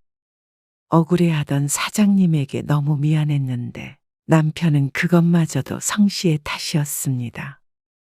그런데 표정을 가지고 시비 걸듯이 화를 내는데 당해낼 재간이 없었습니다. 성 씨의 생일이라는 사실은 잊은 지 오래인 듯 했고 잊지 않았다고 하더라도 그런 걸 신경 쓸 사람도 아니었습니다. 돌이켜보니 이런 사람과 어떻게 지금까지 살았나 싶었습니다. 그렇게 수십 번, 수백 번 정이 떨어지다 못해 정말로 같이 살 수 없겠구나 생각하게 된 계기가 있었습니다. 성 씨는 몇 달 전에 유방암 진단을 받고 수술을 했습니다. 다행히 초기라 수술 후 예후는 좋았습니다. 그런데 항암을 몇 번 하며 고생을 했죠. 자꾸 살이 빠지네. 많이들 그렇대. 완전 병자 같아. 많이 좀 먹어. 잘 안 들어가. 힘없이 중얼거리는 말에 남편이 혀를 찼습니다. 항암을 하는 동안에는 자주 있는 증세라고 했습니다. 속이 좋지 않고 입맛이 없어서 자꾸만 살이 빠져 앙상했습니다. 그래도 항암이 끝나면 괜찮아진다고들 하니 걱정은 하지 않았습니다. 하지만 남편은 달랐던 것 같았습니다. 어느 날 남편이 성 씨를 불러 앉혔습니다. 그러더니 진지하게 말했습니다. 당신 통장에 있는 예금 있잖아. 그거 전부 내 통장으로 넣어. 뭐? 갑자기 무슨 말이야? 그리고 내년 만기인 적금도 있다고 그랬지. 혹시 모르니까 그것도 그냥 깨서 나한테 넣고. 만기가 1년 남았는데 그걸 왜 깨? 쓸 일이 있는 것도 아니고 혹시 모르니 돈을 다 자기 통장으로 넣으라는 남편의 황당한 말에 되묻자 남편이 대꾸했습니다. 아니? 혹시 모르니까 미리 옮겨놓자는 거지. 그러니까 뭘 혹시 모르는데? 그렇게 묻고 잠시 생각하자 불현듯 떠오르는 이유가 있었죠. 설마 당신 나 죽을까봐 그거 대비하자는 거야? 죽을까봐? 아니, 그렇다기보다는 나중에 번거로운 일 생길 수도 있으니까 그렇지. 그 말이 그 말이잖아. 그게 아니면 적금을 왜 깨? 아니, 당신 암에 걸린 건 사실이잖아. 그래서 내년에는 내가 없을 것 같아? 그래서 적금도 깨버리자고? 기가 막혀서 말도 안 나왔습니다. 이건 그냥 섭섭하다는 말로도 설명이 되지 않았습니다. 지난 30년의 미운정까지도 다 떨어지는 기분이었습니다. 말기 암에 걸린 것도 아니었고 초기에다가 수술도 잘 됐습니다. 항암 잘 받고 있는 아내가 죽을 것을 염려해 돈을 옮겨 놓으라는 게 말이나 되는 소린가 싶었습니다. 설령 그런 생각을 했더라도 사람인 이상 입 밖으로 낼 수는 없었습니다. 나 죽으라고 물 떠다 놓고 빌지 그래. 실제로 아무리 고사를 지낸다고 한들 성 씨가 죽을 확률이 훨씬 더 적었습니다. 이렇게 생각해 보니 성 씨가 암에 걸린 것도 다 남편 때문인 것 같았습니다. 그렇게 수십 년 사람을 못 살게 굴었으니 병이 안 날 수가 없었습니다. 거기에다가 공경에 처하자 본색을 드러내는 듯한 남편이 증오스러웠습니다. 아니, 본색은 진작에 드러났는데 그걸 묵인하고 살아온 성 씨의 탓이었습니다. 아무리 어리석은 사람도 제 살 길은 아는 법인데 그걸 모르고 살았으니 병이 나도 할 말이 없었습니다. 만약 병나게 한 사람과 계속 살아간다면 그건 더 바보 같은 짓이었습니다. 그래. 혹시 모르니까 그러면 아예 이혼을 하자. 언제 죽을지도 모르는 부인이랑 사는 거 고역일 거 아니야? 당신 힘들게 안 할게. 이만 갈라서자. 뭐, 거기까지 생각한 거 아니야. 그럼 어디까지 생각했는지 묻고 싶지도 않았습니다. 몸도 마음도 남편 때문에 병든 것 같았습니다. 그게 아니더라도 이렇게 서로 탓하기만 하는 이런 사이를 지속해서 뭐하나 싶었습니다.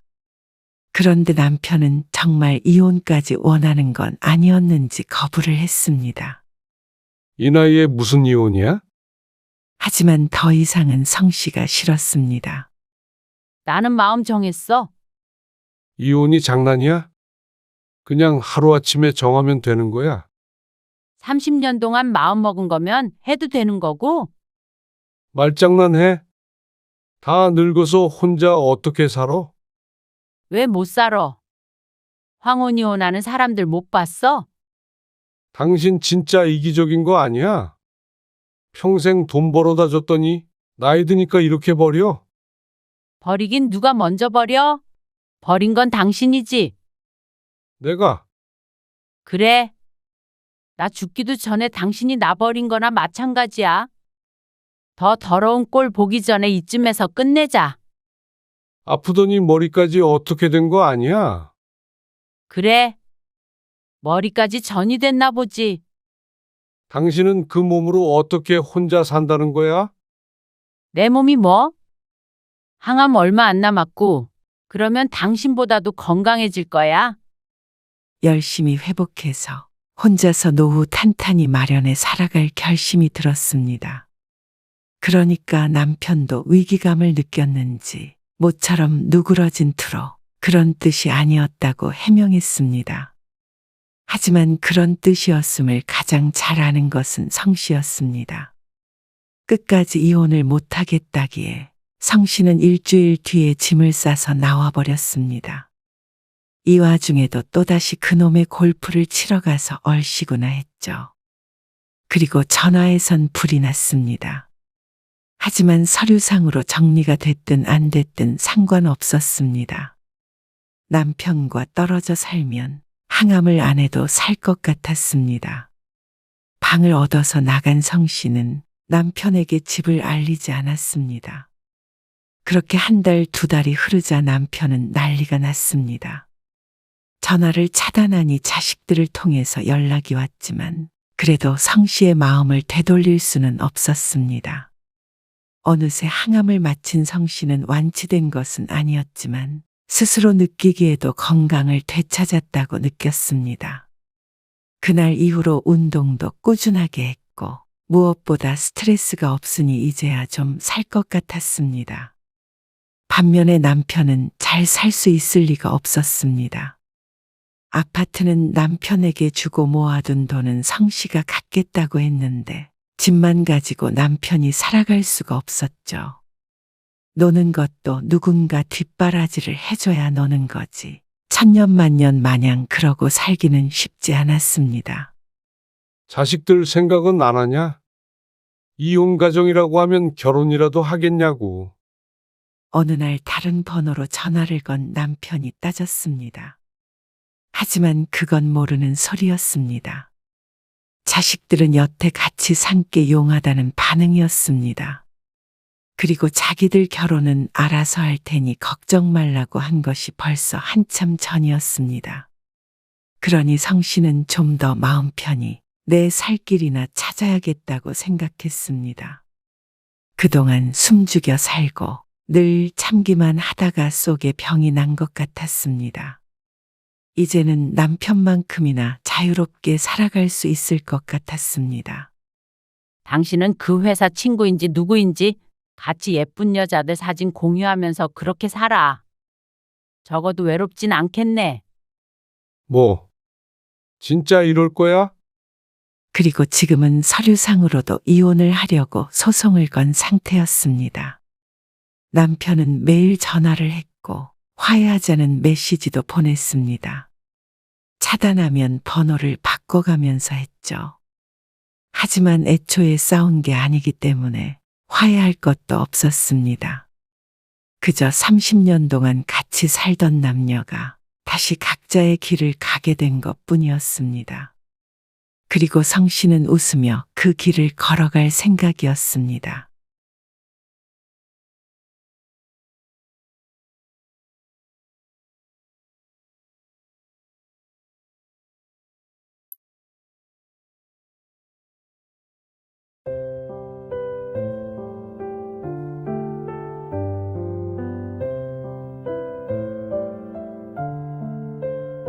당신 혹시 어머님한테 빨리 돌아가시라고 했어?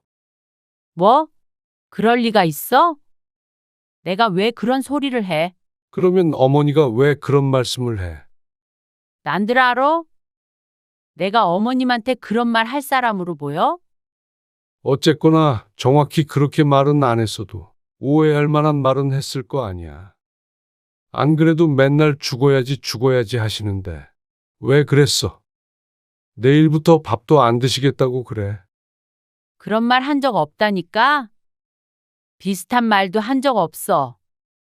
점심에도 쌀 아깝다고 밥도 조금 드시라고 했다며. 뭐? 당신은 그 말을 믿어? 그러면 어머니가 치매에 걸린 것도 아닌데 전혀 없는 말을 하시겠어? 그러면 당신은 내가 거짓말하고 있다는 말이야? 오늘 이야기 속 주인공은 67세 최문선 씨입니다. 그리고 그녀의 시어머니와 남편에 관한 이야기입니다. 최 씨는 곧 70을 앞두고 있었지만 시어머니를 모시고 있었습니다. 시어머니는 93세였습니다. 최 씨도 자식들의 도움을 받고 살아도 이상하지 않은 나이였는데 아직까지 부모를 모시고 사는 처지였습니다. 남들이 들으면 효부라고 생각하겠지만 최 씨는 그렇게 생각하지 않았습니다. 최 씨는 시어머니와 같은 공간에 있는 것만으로도 괴로웠습니다. 인간성을, 나의 밑바닥을 매일, 매 순간 시험당하는 기분이었습니다. 합가할 때 모질게 내치지 못했던 것을 너무나도 후회했습니다. 당시에 더 격하게 저항했어야 했는데 하고 말이죠. 마음이 약했던 탓에 시간을 되돌려도 달리 선택할 수 없을 거라는 걸 알지만 이제는 그만하고 싶었습니다. 시어머니와는 젊었을 때부터도 좋았던 기억이 없는데 나이 들어 왜 나 스스로를 갉아먹는 일을 하고 있나 괴롭기도 했죠. 최 씨도 모시고 싶어서 모신 건 아니었습니다. 어떻게 보면 떠맡았다고 볼 수 있었습니다. 남편은 3남매였는데 남동생이나 여동생 중 아무도 모시려 하지 않았기 때문이었습니다. 최 씨는 늘 동서나 시누이와 사이가 좋지 않았는데 그 일을 계기로 거의 찰천지원수가 되었다고 볼 수 있었습니다. 그러니 갈 곳 없는 시어머니를 최 씨 부부가 모실 수밖에 없었습니다. 신혼 때부터 그렇게 최 씨를 괴롭혔던 시어머니였음에도 불구하고 말이죠. 어리버리했던 자신도 문제였지만 우유부단하고 심약했던 남편이 가장 큰 문제였다는 걸 이제는 알았습니다. 이번 주말에 올 거지? 네? 이번 주말이요? 그래. 와야지. 이번에 작은 집 식구들 온다고 내가 지난주에 얘기하지 않았어? 아, 네. 하셨어요. 그럼 당연히 온다고 생각을 하고 있어야지. 근데 병찬 씨가 이번 주말에는 바쁘다고 해서요. 그러면 너라도 와야 할 거 아냐? 무심히 하는 말에 최 씨는 아무 말도 할 수 없었습니다. 결혼식을 올린 그날 이후로 거의 매주 1시간 반 거리의 시집에 내려가야 했습니다. 남편이 동행을 하든 안 하든 상관이 없었습니다. 시어머니는 맏며느리를 언제든지 부르는 게 당연하다고 여겼습니다. 남편을 포함해서 누구도 그게 이상하다는 생각을 하지 않는 듯 했습니다. 그런 분위기에 눌려 최 씨 또한 군말 없이 부름에 응했습니다. 심정은 괴로웠는데 말이죠. 여기 우리 맏며느리. 아이고, 야무지게 생겼네. 야무지긴 아무것도 몰라서 하나하나 가르쳐야 해. 그럼 뭐하러 불렀어? 뭐하러 부르긴 일 시키려고 불렀지. 농담도 아닌 듯 웃음기 하나 없는 목소리로 대꾸하던 시어머니. 그 말을 듣고 가족이라기보다는 일꾼 취급을 받는다는 생각을 했습니다. 며느리가 아니라 어쩌면 하녀를 들였다고 생각하던 시어머니였습니다. 당신 임신 중이던 최 씨를 부려먹는 것에 대해서 일말의 망설임도 없었습니다. 어라, 근데 배가 불렀는데 임신한 거 아니야? 그렇지. 근데 저 솥단지 들게 해도 되나? 참네. 우리 때는 솥단지가 아니라 솥단지 할애비도 날랐어. 그렇긴 하지. 뒤에서 나누는 대화를 들으며 벌개진 얼굴로 시어머니가 시키는 일들을 하는데 눈물이 날 것 같았습니다. 애미야, 그거 옮기고 선주 사과라도 하나 깎아줘라. 저기 집에는 임신한 게 벼슬인가? 하루 종일 누워서 저러고 있네. 혀를 차며 말을 하지만 그 내용은 최 씨와 비슷한 시기에 임신한 시누이에게 사과를 깎아다 바치라는 것이었습니다. 입으론 딸에게 이년저년 욕을 하지만 며느리인 최 씨보다 아끼는 것은 분명해 보였습니다. 네. 왜 똑같이 임신했는데 한 명은 노동을 하고 한 명은 수발을 받는지 모를 일이었습니다. 그런 부당한 대우에도 바보 같았던 최 씨는 말없이 시키는 대로 했습니다. 아이고, 사과 안 먹는다니까. 언니는 왜 내려와서 이 고생을 해요? 이해가 안 가네. 사과 접시를 받아들며 혀를 차던 시누이는 최 씨를 한심하다는 듯이 바라보았습니다. 그 눈빛을 받으니 얼굴이 괜스레 뜨거워지는 것 같았습니다. 사르르 아파오는 배를 손으로 문지르며 인상을 쓰자 그걸 보곤 시누이가 말했습니다. 오빠한테 말이라도 해보지. 그리고 사과를 아삭아삭 씹으면서 작은 목소리로 중얼거리며 덧붙이는 말에 미련하다는 단어가 언뜻 들리는 듯 했습니다. 그 말을 못 들은 척하고 방을 나왔습니다. 그러자 다음 할 일을 정해주는 시어머니를 보자 눈물이 쏙 들어갔죠. 그리고 이날의 일이 평생 가슴에 맺혔습니다. 최 씨라고 남편에게 말을 안 해본 것이 아니었습니다. 하지만 남편은 말로는 미안하다고는 하지만 해줄 수 있는 건 없었습니다. 맏며느리로서 시부모에게 순종해야 한다고 생각했던 남편이었으니 말이죠. 하지만 당시에는 그게 시대 분위기였던 것 같았습니다. 다른 집들은 어땠는지 잘은 몰라도 적어도 최 씨 주변에는 부모에게 반항하는 불효자들은 없었습니다. 며느리가 좀 억울한 일을 당해도 말이죠. 아, 나 배가 이상한데. 왜? 아파? 몰라, 이상한데. 그리고 나서 최 씨는 병원에 실려갔습니다. 유산기가 있다는 말에 최 씨도 남편도 혼비백산했습니다. 그동안 배가 자주 찌르르 한다고 느꼈지만 유산이라는 말은 충격적이었습니다. 절대 안정 취해야 한대. 당분간 일도 쉬어. 그리고 그걸 시어머니가 가장 못마땅해 했죠. 뭘 어떻게 했길래 애가 떨어지려고 그래? 수화기 너머로 들리는 시어머니의 목소리에 최 씨는 입술을 꼭 깨물었습니다. 옆에서 남편은 눈을 깜빡깜빡 거리며 눈치를 줬습니다. 죄송하다고 말하라는 표시였습니다. 죄송합니다. 으이구, 가지가지 한다. 이번 주에 김장할 거라고 했냐 안 했냐? 이번 주는 못 갈 것 같아요. 누가 이번 주에 오라던? 누굴 무식한 노인네 취급을 해? 내가 그렇다고 누워있는 며느리한테 오라고 할까봐. 아니요. 그럼 다음 주는 올만하냐? 그러면 김장을 한 주 미루고. 그 말에 답을 하지 못한 채로 수화기만 들고 있자 옆에 있던 남편이 전화를 가져갔습니다. 어머니 저예요. 네, 그래도 다음 주까지는 푹 쉬어야 된다고 그래서요. 죄송해요. 그 다음 주에는 저도 같이 갈게요. 잠시 시어머니와 통화한 남편이 전화를 끊었습니다. 그리고 2주 뒤에 가겠다는 남편의 말에 최 씨가 아연실색해서 물었습니다. 다다음 주에 간다고. 그때쯤이면 괜찮아지잖아. 그 말에 최 씨는 누운 채로 팔을 들어 눈을 가렸습니다. 이번에 김장 못 간 거 죄송하니까 그때 가고 그 다음부터는 내가 잘 말씀드려 볼게. 그러다 애 잘못되면? 애가 왜 잘못돼? 그러다 정말 애가 잘못되면 최 씨 탓이 될 것이 뻔했습니다.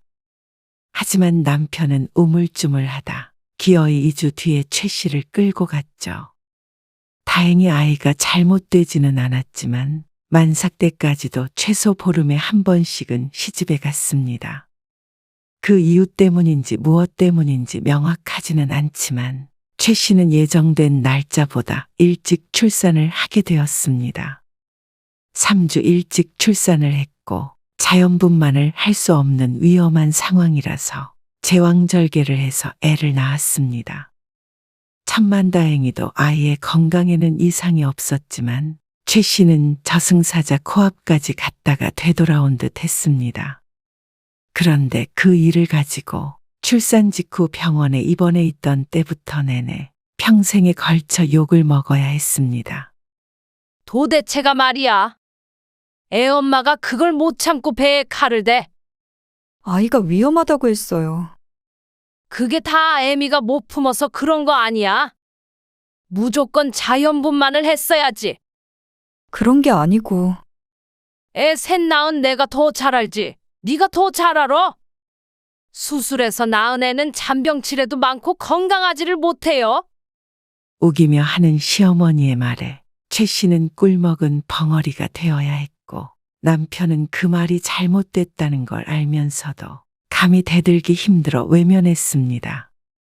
그 뒤로 애가 조금이라도 아프면 그 탓을 했죠. 그렇게 따지면 요즘 태어나는 애들은 죄다 허약해야 하는데 그 당시엔 그런 반박을 하지 못했습니다. 한 번은 최 씨의 시어머니가 입원을 한 적이 있었습니다. 어딘가에 찍혀 발가락이 부러졌었는데 연락을 받았을 때는 하필이면 최 씨의 아이도 아팠던 때였습니다. 열 많이 나? 약 먹어서 조금 떨어지긴 했는데 그래도 뜨끈뜨끈하다. 어쩌지? 당신 혼자 다녀와야 될 것 같은데. 지연이까지 데리고 어떻게 가? 나 혼자. 남편의 말에 최 씨가 고개를 끄덕이고 있는데 전화벨 소리가 들렸습니다. 여보세요. 전화를 받자마자 들리는 시어머니의 호통 소리. 너는 어떻게 된 게? 시애미가 입원을 했다는데 한번 와보지도 않냐? 입원한 당일임에도 불구하고 꼭 며칠 동안 안 가본 것처럼 얘기하는 시어머니에게 최 씨가 대꾸했습니다. 지연이가 지금 열이 많이 나서요. 아무래도 지연이 아빠만 가봐야 할 것 같아요. 지금 출발하려고 해요. 뭐? 그러자 시어머니는 노발대발했습니다. 맏며느리가 안 오면 사람들이 어떻게 생각하겠냐면서 펄쩍 뛰는 게 수화기 너머로 느껴졌습니다. 그래. 이참에 연을 끊고 살자, 아주. 너는 집에서 네 시애미 죽으라고 고사를 지내라. 죽을 병에 걸린 것도 아닌데 유난스럽게도 구는 시어머니. 그 때문에 어쩔 수 없이 최 씨는 병원으로 향해야 했습니다. 다만 아픈 딸까지는 데려갈 수 없었고 근처에 살고 있던 친언니에게 잠시 맡겼죠. 얼른 갔다가 올 생각에 마음이 무척 조급했습니다. 지연이는? 아, 지연이 열이 나서 못 데리고 오고 저희 언니네 집에 맡기고 왔어요. 지금 잠들어 있어서. 그러자 시어머니는 혀를 차며 말했습니다. 할머니가 아픈데 손주가 와봐야지. 지금 아파서 올 상황이 아니었어요. 아프다는 말에는 신경이 쓰이지 않는 것인지 손주가 병문안 오지 않았다는 것에 불만이 많아 보였습니다. 거봐라. 자연분만을 안 하니까 애가 그렇게 허약 체질이지. 혀를 차는 시어머니 때문에 가슴에 불기둥이 세워진 것 같았습니다. 그런 말을 듣고도 어머니 발가락은 어떠시냐고 묻는 남편을 최 씨가 아무도 모르게 흘겨볼 뿐이었습니다. 근데 너는 옷차림이 그게 뭐냐? 시애미 우세시키려고 그러고 왔어? 시어머니의 말에 다급히 차림새를 살폈습니다. 아이도 아프고 정신이 없는 와중에 급히 오느라 옷은 신경을 못 썼는데 지적을 받을 정도는 아니라고 생각했습니다. 다른 사람들이 보면 흉봐. 어? 나를 어떻게 생각하겠냐? 다른 사람들이라고 해봤자 병실에 있는 환자 몇몇밖에 없었는데 그 사람들의 시선이 그렇게 중요한가 싶었습니다. 병문안을 오며 얼마나 더 차려 입어야 되는지 몰랐습니다. 저희는 이만 가볼게요. 뭐? 벌써? 네. 지연이가 걱정이 돼서요. 그러자 시어머니는 다시 한번 최 씨를 뾰족한 눈으로 쳐다보았습니다. 입으로 말은 뱉지 않았어도 또 자연분만 얘기를 하고 싶은 얼굴이었습니다. 이미 몇 년 지난 일이었지만 제왕절개 수술을 한 자국이 욱신거리는 기분이었습니다. 점점 최 씨는 시어머니란 사람을 경멸하게 되었습니다. 아무리 속이 없고 순진했어도 그런 아기를 마주하니 최 씨 또한 아기가 생겼습니다. 뭘 그리 잘못을 했기에 미움을 받아야 하는지도 몰랐습니다. 그럼에도 남편은 전혀 중재를 해주지 못했고 최 씨는 그런 남편과 자식이 있다는 죄로 갈라서지도 못하고 시간이 흘러버린 것이었죠. 그러다 최 씨도 나이 들고 50대가 되니 더 이상은 시어머니에게 굽신거리지 않게 되었습니다. 연륜이란 게 생기기도 했고 50대가 되기까지 당한 것이 너무 많았습니다. 그래서 그때는 남편도 최 씨의 행동에 딴지를 걸지 못했습니다. 명절에 또 안 오냐? 아범이 갈 거예요. 너는? 맏며느리가 명절에 안 오는 게 말이 되냐? 제가 몸이 너무 안 좋아서요. 누워 있어도 내려와서 누워 있어? 거치적거리니까 집에서 쉴게요. 대신 아범 보낼게요. 시어머니는 벽에다 얘기하는 것 같다며 불평을 늘어놓더니 전화를 끊었습니다. 예전 같았으면 당장에 쫓아와서 끌고 갔을 텐데 시어머니도 많이 늙었다 싶었습니다. 10여 년 전부터는 최 씨도 시집에 딱 할 일만 했습니다. 내 몸이 힘들 땐 행사에 가지 않은 적도 여러 번이었습니다. 처음엔 다들 충격이 컸는데 비슷한 일이 거듭되다 보니 오히려 최 씨를 함부로 대하지 않았습니다. 그래서 최 씨는 몸은 편해졌지만 심적으로는 더 괴롭기도 했습니다. 진작에 이렇게 못했던 과거의 바보 같은 자신을 탓하게 되었습니다. 최 씨가 이전처럼 자주 찾아가질 않으니 시어머니가 최 씨의 집으로 찾아왔습니다. 아들이 있든 없든 용건은 최 씨에게 있었습니다. 그래서 그 여시 같은 게 뭐라고 했는 줄 아냐? 그게 왜 제 탓이에요? 이러더라. 내 참 너무 오래 사니까 며느리한테 그런 소리를 다 듣는다. 그럴 줄 알고 내가 그때 그렇게 결혼을 반대했던 건데 여시 같은 거한테 작은 아들 뺏긴 기분을 알겠냐? 주말에 일찍부터 와서는 동서 흉을 보는 시어머니에게 별다른 맞장구를 치지도 않았는데 시어머니는 1시간 넘게 쉬지 않고 말을 이어갔습니다. 옛날처럼 고분고분하지는 않아도 대놓고 대들지 않는 큰 며느리가 매일 싸가지 없다고 욕하는 작은 며느리보다는 나은 모양이었습니다. 호응을 해주진 않아도 반박하지 않으니 이렇게 한 번씩 와서 작은 며느리나 막내딸 흉을 그렇게 봤습니다.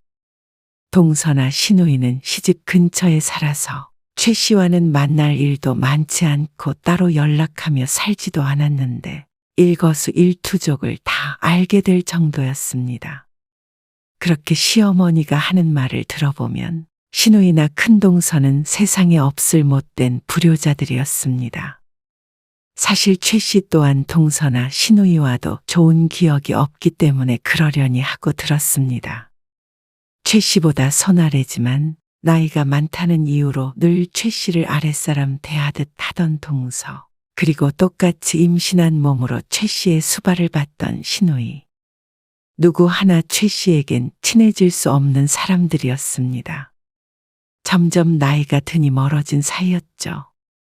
그것이 또 너희 얘기를 하더라. 최 씨에게서 기대했던 호응이 없으니 시어머니가 은근스레 말했습니다. 지연이는 인물이 못나서 시집도 못 가겠다고 그러더라니까. 관상이 박복할 관상이라고 말이야. 동서가 그렇게 말했다고요? 그러자 시어머니가 신나서 말을 이었습니다. 그래. 그래서 내가 한 소리를 퍼부어 줬잖냐. 어찌나 지연이 흉을 보던지 말이야. 정말로 그렇게 말했어요? 그렇게만 말한 줄 알아? 옛날에 대학도 한 번에 못 들어간 이유가 발랑 까져갖고 공부는 안 하고 애인을 만들어서 그런 거라고 그랬어. 그 말에 최 씨는 밥을 하다 말고 잠시 생각에 빠졌습니다. 시어머니는 한참을 하소연을 하다가 돌아갔습니다. 몇 시간 2년 전년 소리를 들으니 머리가 띵해지는 기분이었습니다. 그런데 시어머니가 돌아간 뒤로 생각을 하면 할수록 어이가 없고 기분이 나빴습니다. 동서가 왜 왕래도 잘 없는 최 씨의 딸에 대해서 이러쿵 저러쿵 떠들어댔는지 궁금했습니다. 그래서 아주 오랜만에 동서에게 전화를 걸어서 따져 물었습니다. 그런데 최 씨의 말을 들은 동서는 한숨을 크게 내쉬며 대꾸했습니다. 형님, 어머님 하신 말씀 고지고대로 듣지 마세요. 거짓말 참 잘하시니까. 그런 식의 얘기를 한 적이 없다는 사람한테 더 따져 묻지도 못했습니다. 누구의 말을 들어야 될지는 모르겠지만 동서의 목소리에도 억울함과 지친 기색이 가득했습니다. 전화를 끊고 나서 곰곰이 생각을 해보니 어쩌면 동서의 말이 맞을지도 모른다는 생각이 들었습니다. 그동안 동서나 시누이에 대해 나쁜 말만 듣다 보니 시어머니의 말이 맞다고 생각해오고 있었던 것 같았습니다. 개인적으로 그들과 안 좋은 기억도 있었고 말이죠. 하지만 그 중에서 가장 악질을 꼽자면 단연코 시어머니였습니다. 그럼에도 불구하고 시어머니의 말을 듣고 동서에게 바로 전화를 건 자신이 부끄러울 지경이었습니다. 그 일도 벌써 수년 전의 일이었습니다. 그리고 1년 반 전, 시어머니는 90세를 넘기고 점점 노쇠해졌습니다. 물론 90세가 넘은 것 치고는 건강한 편이었지만 혼자서 거주하기엔 무리가 있는 상태였습니다. 그러다 보니 형제 중 누군가가 모셔야 한다는 말이 나왔고 시어머니도 그걸 강력하게 원했습니다. 하지만 누구도 선뜻 나서서 모시겠다는 소리를 하지 않았습니다. 특히나 시어머니와 사이가 좋지 않은 시동생네는 절대 반대한다는 입장이었고 시누이도 그간 감정에 골이 깊어져 거의 연락도 안 하고 산다며 거절했죠. 그러다 보니 장남이 떠안을 수밖에 없는 상황이었습니다. 남편도 딱히 거부하지를 않으니 분위기는 자연스럽게 그렇게 흘러갔습니다. 시어머니도 당연히 최 씨 집으로 들어올 생각을 하고 있기도 했고 말이죠. 하지만 최 씨는 결코 그러고 싶은 마음이 없었습니다. 가끔 보며 최소한의 기본 도리만 하는 것까지는 해오던 대로 하면 되지만 합가는 말도 안 되는 일이었습니다. 그에 따른 희생을 하고 싶은 생각이 없었습니다. 당신은 어떻게 나한테 어머님을 모시고 살자는 소리를 할 수가 있어? 나도 그러고 싶어서 그러는 게 아니잖아. 그러면 다들 못 모시겠다고 하는데 어머니는 어떻게 해? 자식이 셋인데 왜 우리가 꼭 모셔야 하느냐고? 사이가 안 좋은 걸로 따지면 나만큼 억하심정이 있는 사람이 없어. 그래도 나를 봐서 좀 참아주면 안 되는 거야. 어머니 90세가 넘었어. 왜 무조건 나만 희생하라고 해? 당신은 늘 그랬지. 내가 이렇게 부탁한다. 지연 엄마, 나도 부탁해 정말. 언제까지가 될지도 모르는데 어떻게 나보고 어머님을 모시자고 해. 내가 돌볼게. 당신은 밥만 해줘. 그게 말이 돼? 적어도 형제들이 똑같이 모셔야 할 거 아니야. 장남이라고 우리가 뭐 하나라도 더 받은 게 있어? 그럼 내가 다시 한번 말은 해볼게. 시누이는 절대 안 된다는 입장이었고 시동생은 동서 때문에 눈치를 보는 것이었습니다. 그러니 시동생과 다시 한번 상의를 해보겠다던 남편은 며칠 뒤에 최 씨에게 말했습니다. 병호랑 1년씩 모시자는 말이 나왔어. 그러면서 제발 부탁한다는 남편을 차마 외면하지 못했습니다. 남편의 말처럼 이미 90세가 넘은 시어머니였습니다. 결국 최 씨는 고개를 끄덕였는데 상의가 되지 않았던 동서는 최 씨에게 전화에 따지고 신우에게도 전화의 언성을 높이는 바람에 험한 말들이 서로 오갔습니다. 시어머니를 모시는 문제 때문에 삼남매가 감정이 상할 수밖에 없었습니다. 그 중에서 가장 욕을 많이 먹은 것이 최 씨였습니다. 맏며느리가 할 일을 자신들에게 떠넘기려 한다며 말이죠. 최 씨는 참 기가 막혔습니다. 동서도 그렇고 시누이도 어쩜 이럴 수가 있나 싶었습니다. 특히나 결국에는 시모를 모시는 일에서 발을 빼겠다는 시누이. 이러나 저러나 인간이란 이기적일 수밖에 없구나 생각했죠. 그렇게 모시고 온 시어머니.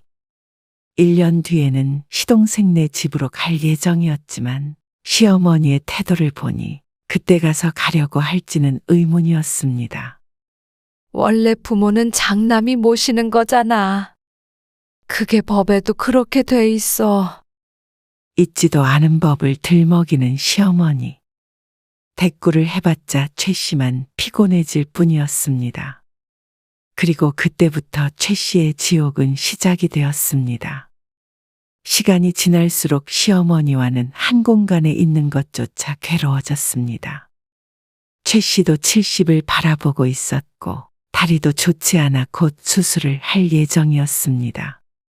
하지만 시어머니를 모시는 일 때문에 차일피일 미뤄지게 되었습니다.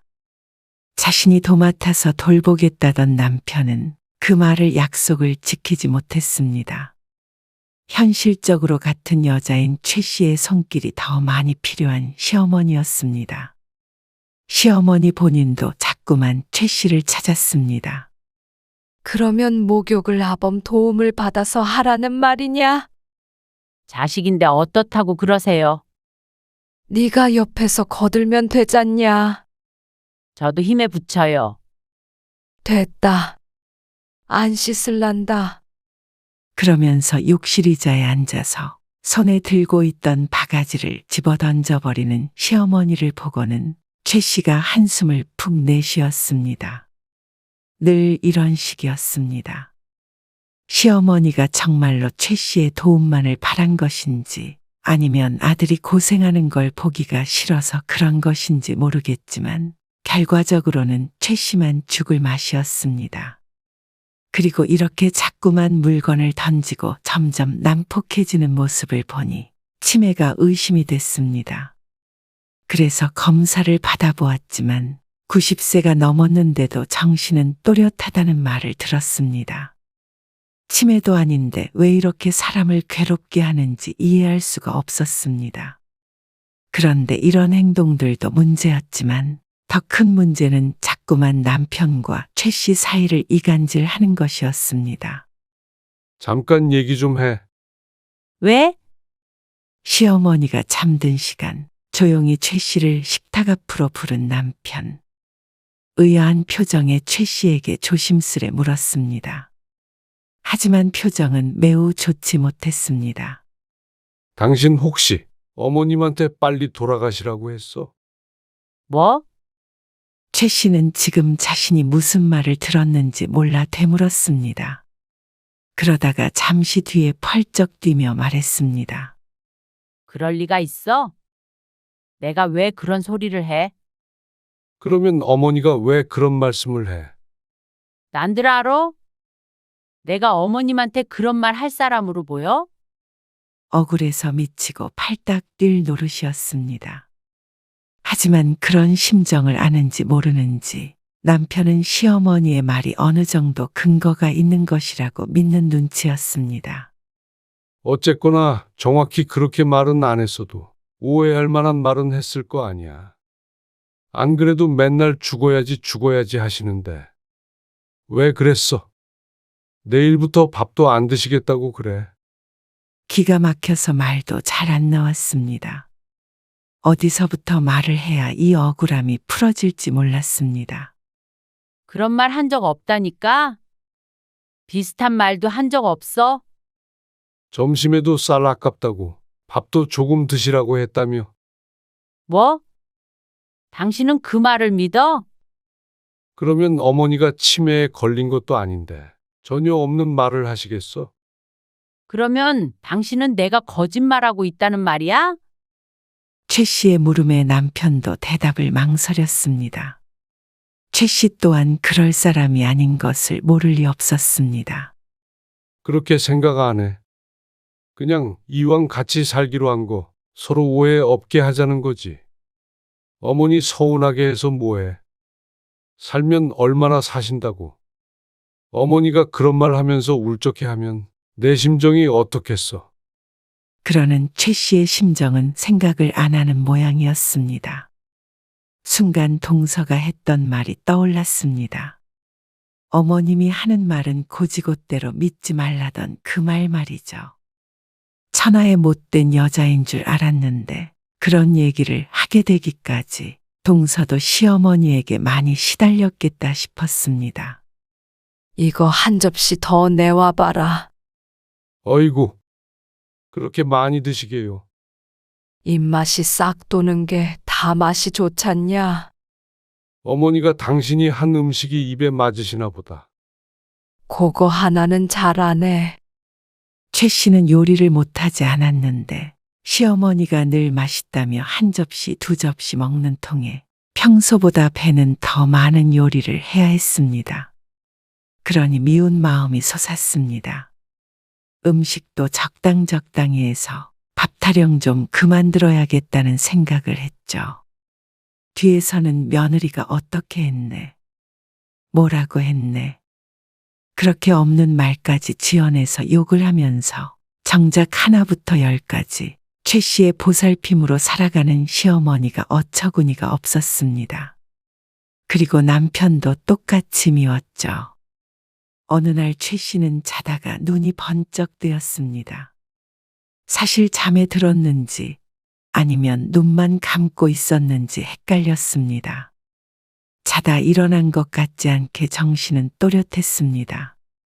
그리고 최 씨는 요즘 들어 자주 이렇게 새벽마다 눈을 떴습니다. 원래는 잠 하나는 깨지도 않고 잘 잤는데 말이죠. 최 씨는 어둠 속에서 눈을 꿈뻑거렸습니다. 내 삶이 무엇을 위한 것인가 생각을 했습니다. 이제 곧 70인데 시어머니를 보아선 앞으로 10년도 거뜬해 보였습니다. 그러면 자신이 80세가 될 때까지 이렇게 살아야 한다고 거기까지 생각한 최 씨가 다시 눈을 질끈 감았습니다. 눈을 뜨나 감으나 보이는 건 어둠뿐이었습니다. 최 씨의 인생 같았죠. 그러다 문득 시어머니가 돌아가셔야 끝이 나겠구나 하는 생각이 들었습니다. 그리고 스스로 한 생각에 소름 끼쳐서 우울해졌죠. 하지만 그래도 시동생과 번갈아가며 모시기로 했으니 우선은 얼마간 버티면 1년은 해방이었습니다. 그러면 숨통이 좀 트이겠지 싶었죠. 그런 노모를 돌보는 일 앞에 효자는 없는 모양이었습니다. 여보, 나 좀 나갔다 와야 되는데. 또 어딜 가는데? 아니, 급하게 부는 데가 있어서. 남편은 집에 어머니와 함께 있는 것이 힘든 모양이었습니다. 자잘한 심부름도 해야 하고 같이 있으면 사람 힘들게 하는 데는 도 같은 시모였기 때문이었습니다. 남편이 자꾸만 밖으로 도니 시어머니가 이간질을 하려고 말을 꾸며내도 남편은 진실을 알 수가 없었습니다. 그런데 약속된 1년이 되었을 때 모시고 가기로 했던 시동생이 말을 바꾸었습니다. 그리고 시누이는 전화조차 제대로 받질 않았습니다. 그 때문에 싸움은 최 씨와 남편의 몫이었습니다. 아, 그러면 어떡해? 죽어도 못 모시겠다는데. 그러면 어머니를 길거리에 내다 버려? 당신은 정말 평생을 내 생각을 안 해주는구나. 최 씨도 늙은 시모를 내다 버리자는 말은 할 수 있을 리가 없었습니다. 하지만 그때부터 시어머니를 좋은 얼굴로 마주 볼 수가 없었습니다. 그리고 이런 사정은 모르고 시어머니는 여전히 최 씨에게 괴팍하게 굴었습니다. 최 씨는 점점 말을 잃어갔고 남편과도 얘기를 나누지 않게 되었습니다. 남편도 최 씨를 보면 한숨을 쉬었죠. 내 말 안 들리냐? 아까부터 불렀는데. 시모의 목소리와 함께 퍽하는 소리가 들렸는데 어쩐지 머리가 멍해서 아무 생각이 떠오르지가 않았습니다. 여보, 남편의 목소리가 들렸고 이마 부근이 뜨거운 것 같았죠. 남편이 다급히 다가와 이마를 감쌌습니다. 빨간 피를 본 것 같기도 했습니다. 멍하니 앉아있던 최 씨를 시어머니가 몇 번 부른 것 같았는데 대꾸를 하지 않자 근처에 있는 물건을 집어던진 모양이었습니다. 하필 그게 최 씨의 이마를 강타했죠. 그 와중에 신음조차 나오지 않았습니다. 다만 한 가지 생각만 머릿속에 가득했습니다. 그래, 시모가 죽어야 끝나는 게 아니라 내가 죽어야 끝나겠구나. 여태 최 씨가 잘못 생각해오고 있었던 것이었습니다. 입으로만 효도하는 남편, 피 한 방울 안 섞인 시어머니를 욕을 먹어가며 모시는 어리석은 며느리 최 씨.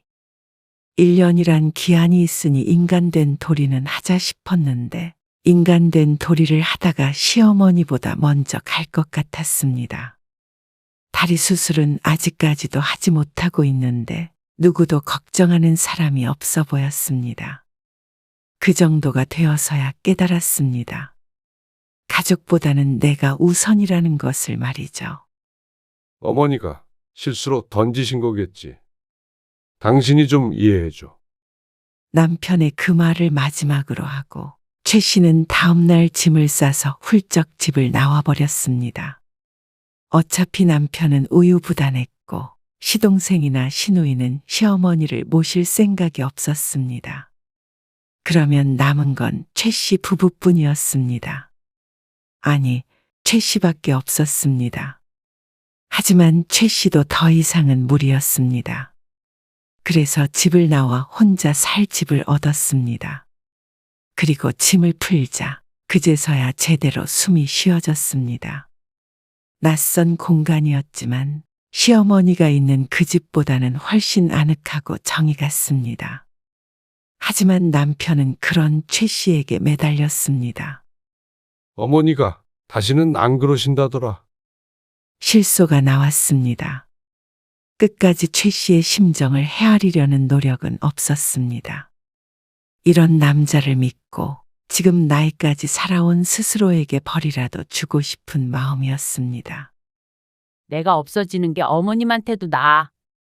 밥도 제대로 안 주고 빨리 죽으라고 저주하는 며느리랑 사느니 사랑하는 아들이랑 둘이 알콩달콩 살다 가시는 게 좋지 않겠어? 그리고 그래야 나도 1년이라도 더 오래 살 것 같아. 최 씨의 말에 남편은 대답이 없었습니다. 최 씨는 집으로 돌아가지 않았습니다. 혼자 시어머니를 돌볼 남편이 힘들 것임은 분명했지만 그것조차 최 씨가 신경 써야 할 부분이 아니었습니다. 착한 며느리 행세는 지금까지도 충분했습니다. 그러자 나중에는 남편이 이렇게 말하기도 했습니다. 어머니, 요양원에 모시면 당신 돌아올 거야? 하지만 최 씨는 여전히 고개를 저었습니다. 어머니 요양원 보낸 아내라고 평생 당신한테 무슨 원망을 들으라고. 나는 이렇게 나대로 살게. 당신은 당신대로 살아. 어머님 모시고 싶어 했으니까 그렇게 하고. 30년 넘게 같이 살았으면 됐잖아. 아니, 여보. 어머니가 사시면 얼마나 사신다고. 또 그 소리야? 지겹다. 가는데 순서가 어디 있어. 당신은 내가 어머님보다 먼저 가야 그 말 안 할래. 그러자 입을 꾹 닫은 남편. 당신도 내가 당신이랑 떨어져서라도 살아있길 바란다면 더 이상은 나 잡지 마. 그러자 남편은 또다시 설득하려 들지 않았습니다. 그렇게 1년 정도 흐르자 결국 시모를 요양원에 모셨다는 소리는 들었지만 그럼에도 최 씨는 남편에게로 돌아가지 않았죠. 혼자 1년간 살아보니 혼자 사는 삶이 훨씬 좋았습니다. 내 편인 적 없던 남편과 노후를 보내느니 혼자서 하고 싶은 거 소소하게 하며 홀가분하게 사는 게 뒤늦게 되찾은 최 씨의 인생이었습니다. 지나간 세월은 보상받지 못하겠지만 앞으로의 세월은 최 씨 스스로 만들어갈 생각이었습니다. 누구보다도 스스로를 위한 삶을 말이죠.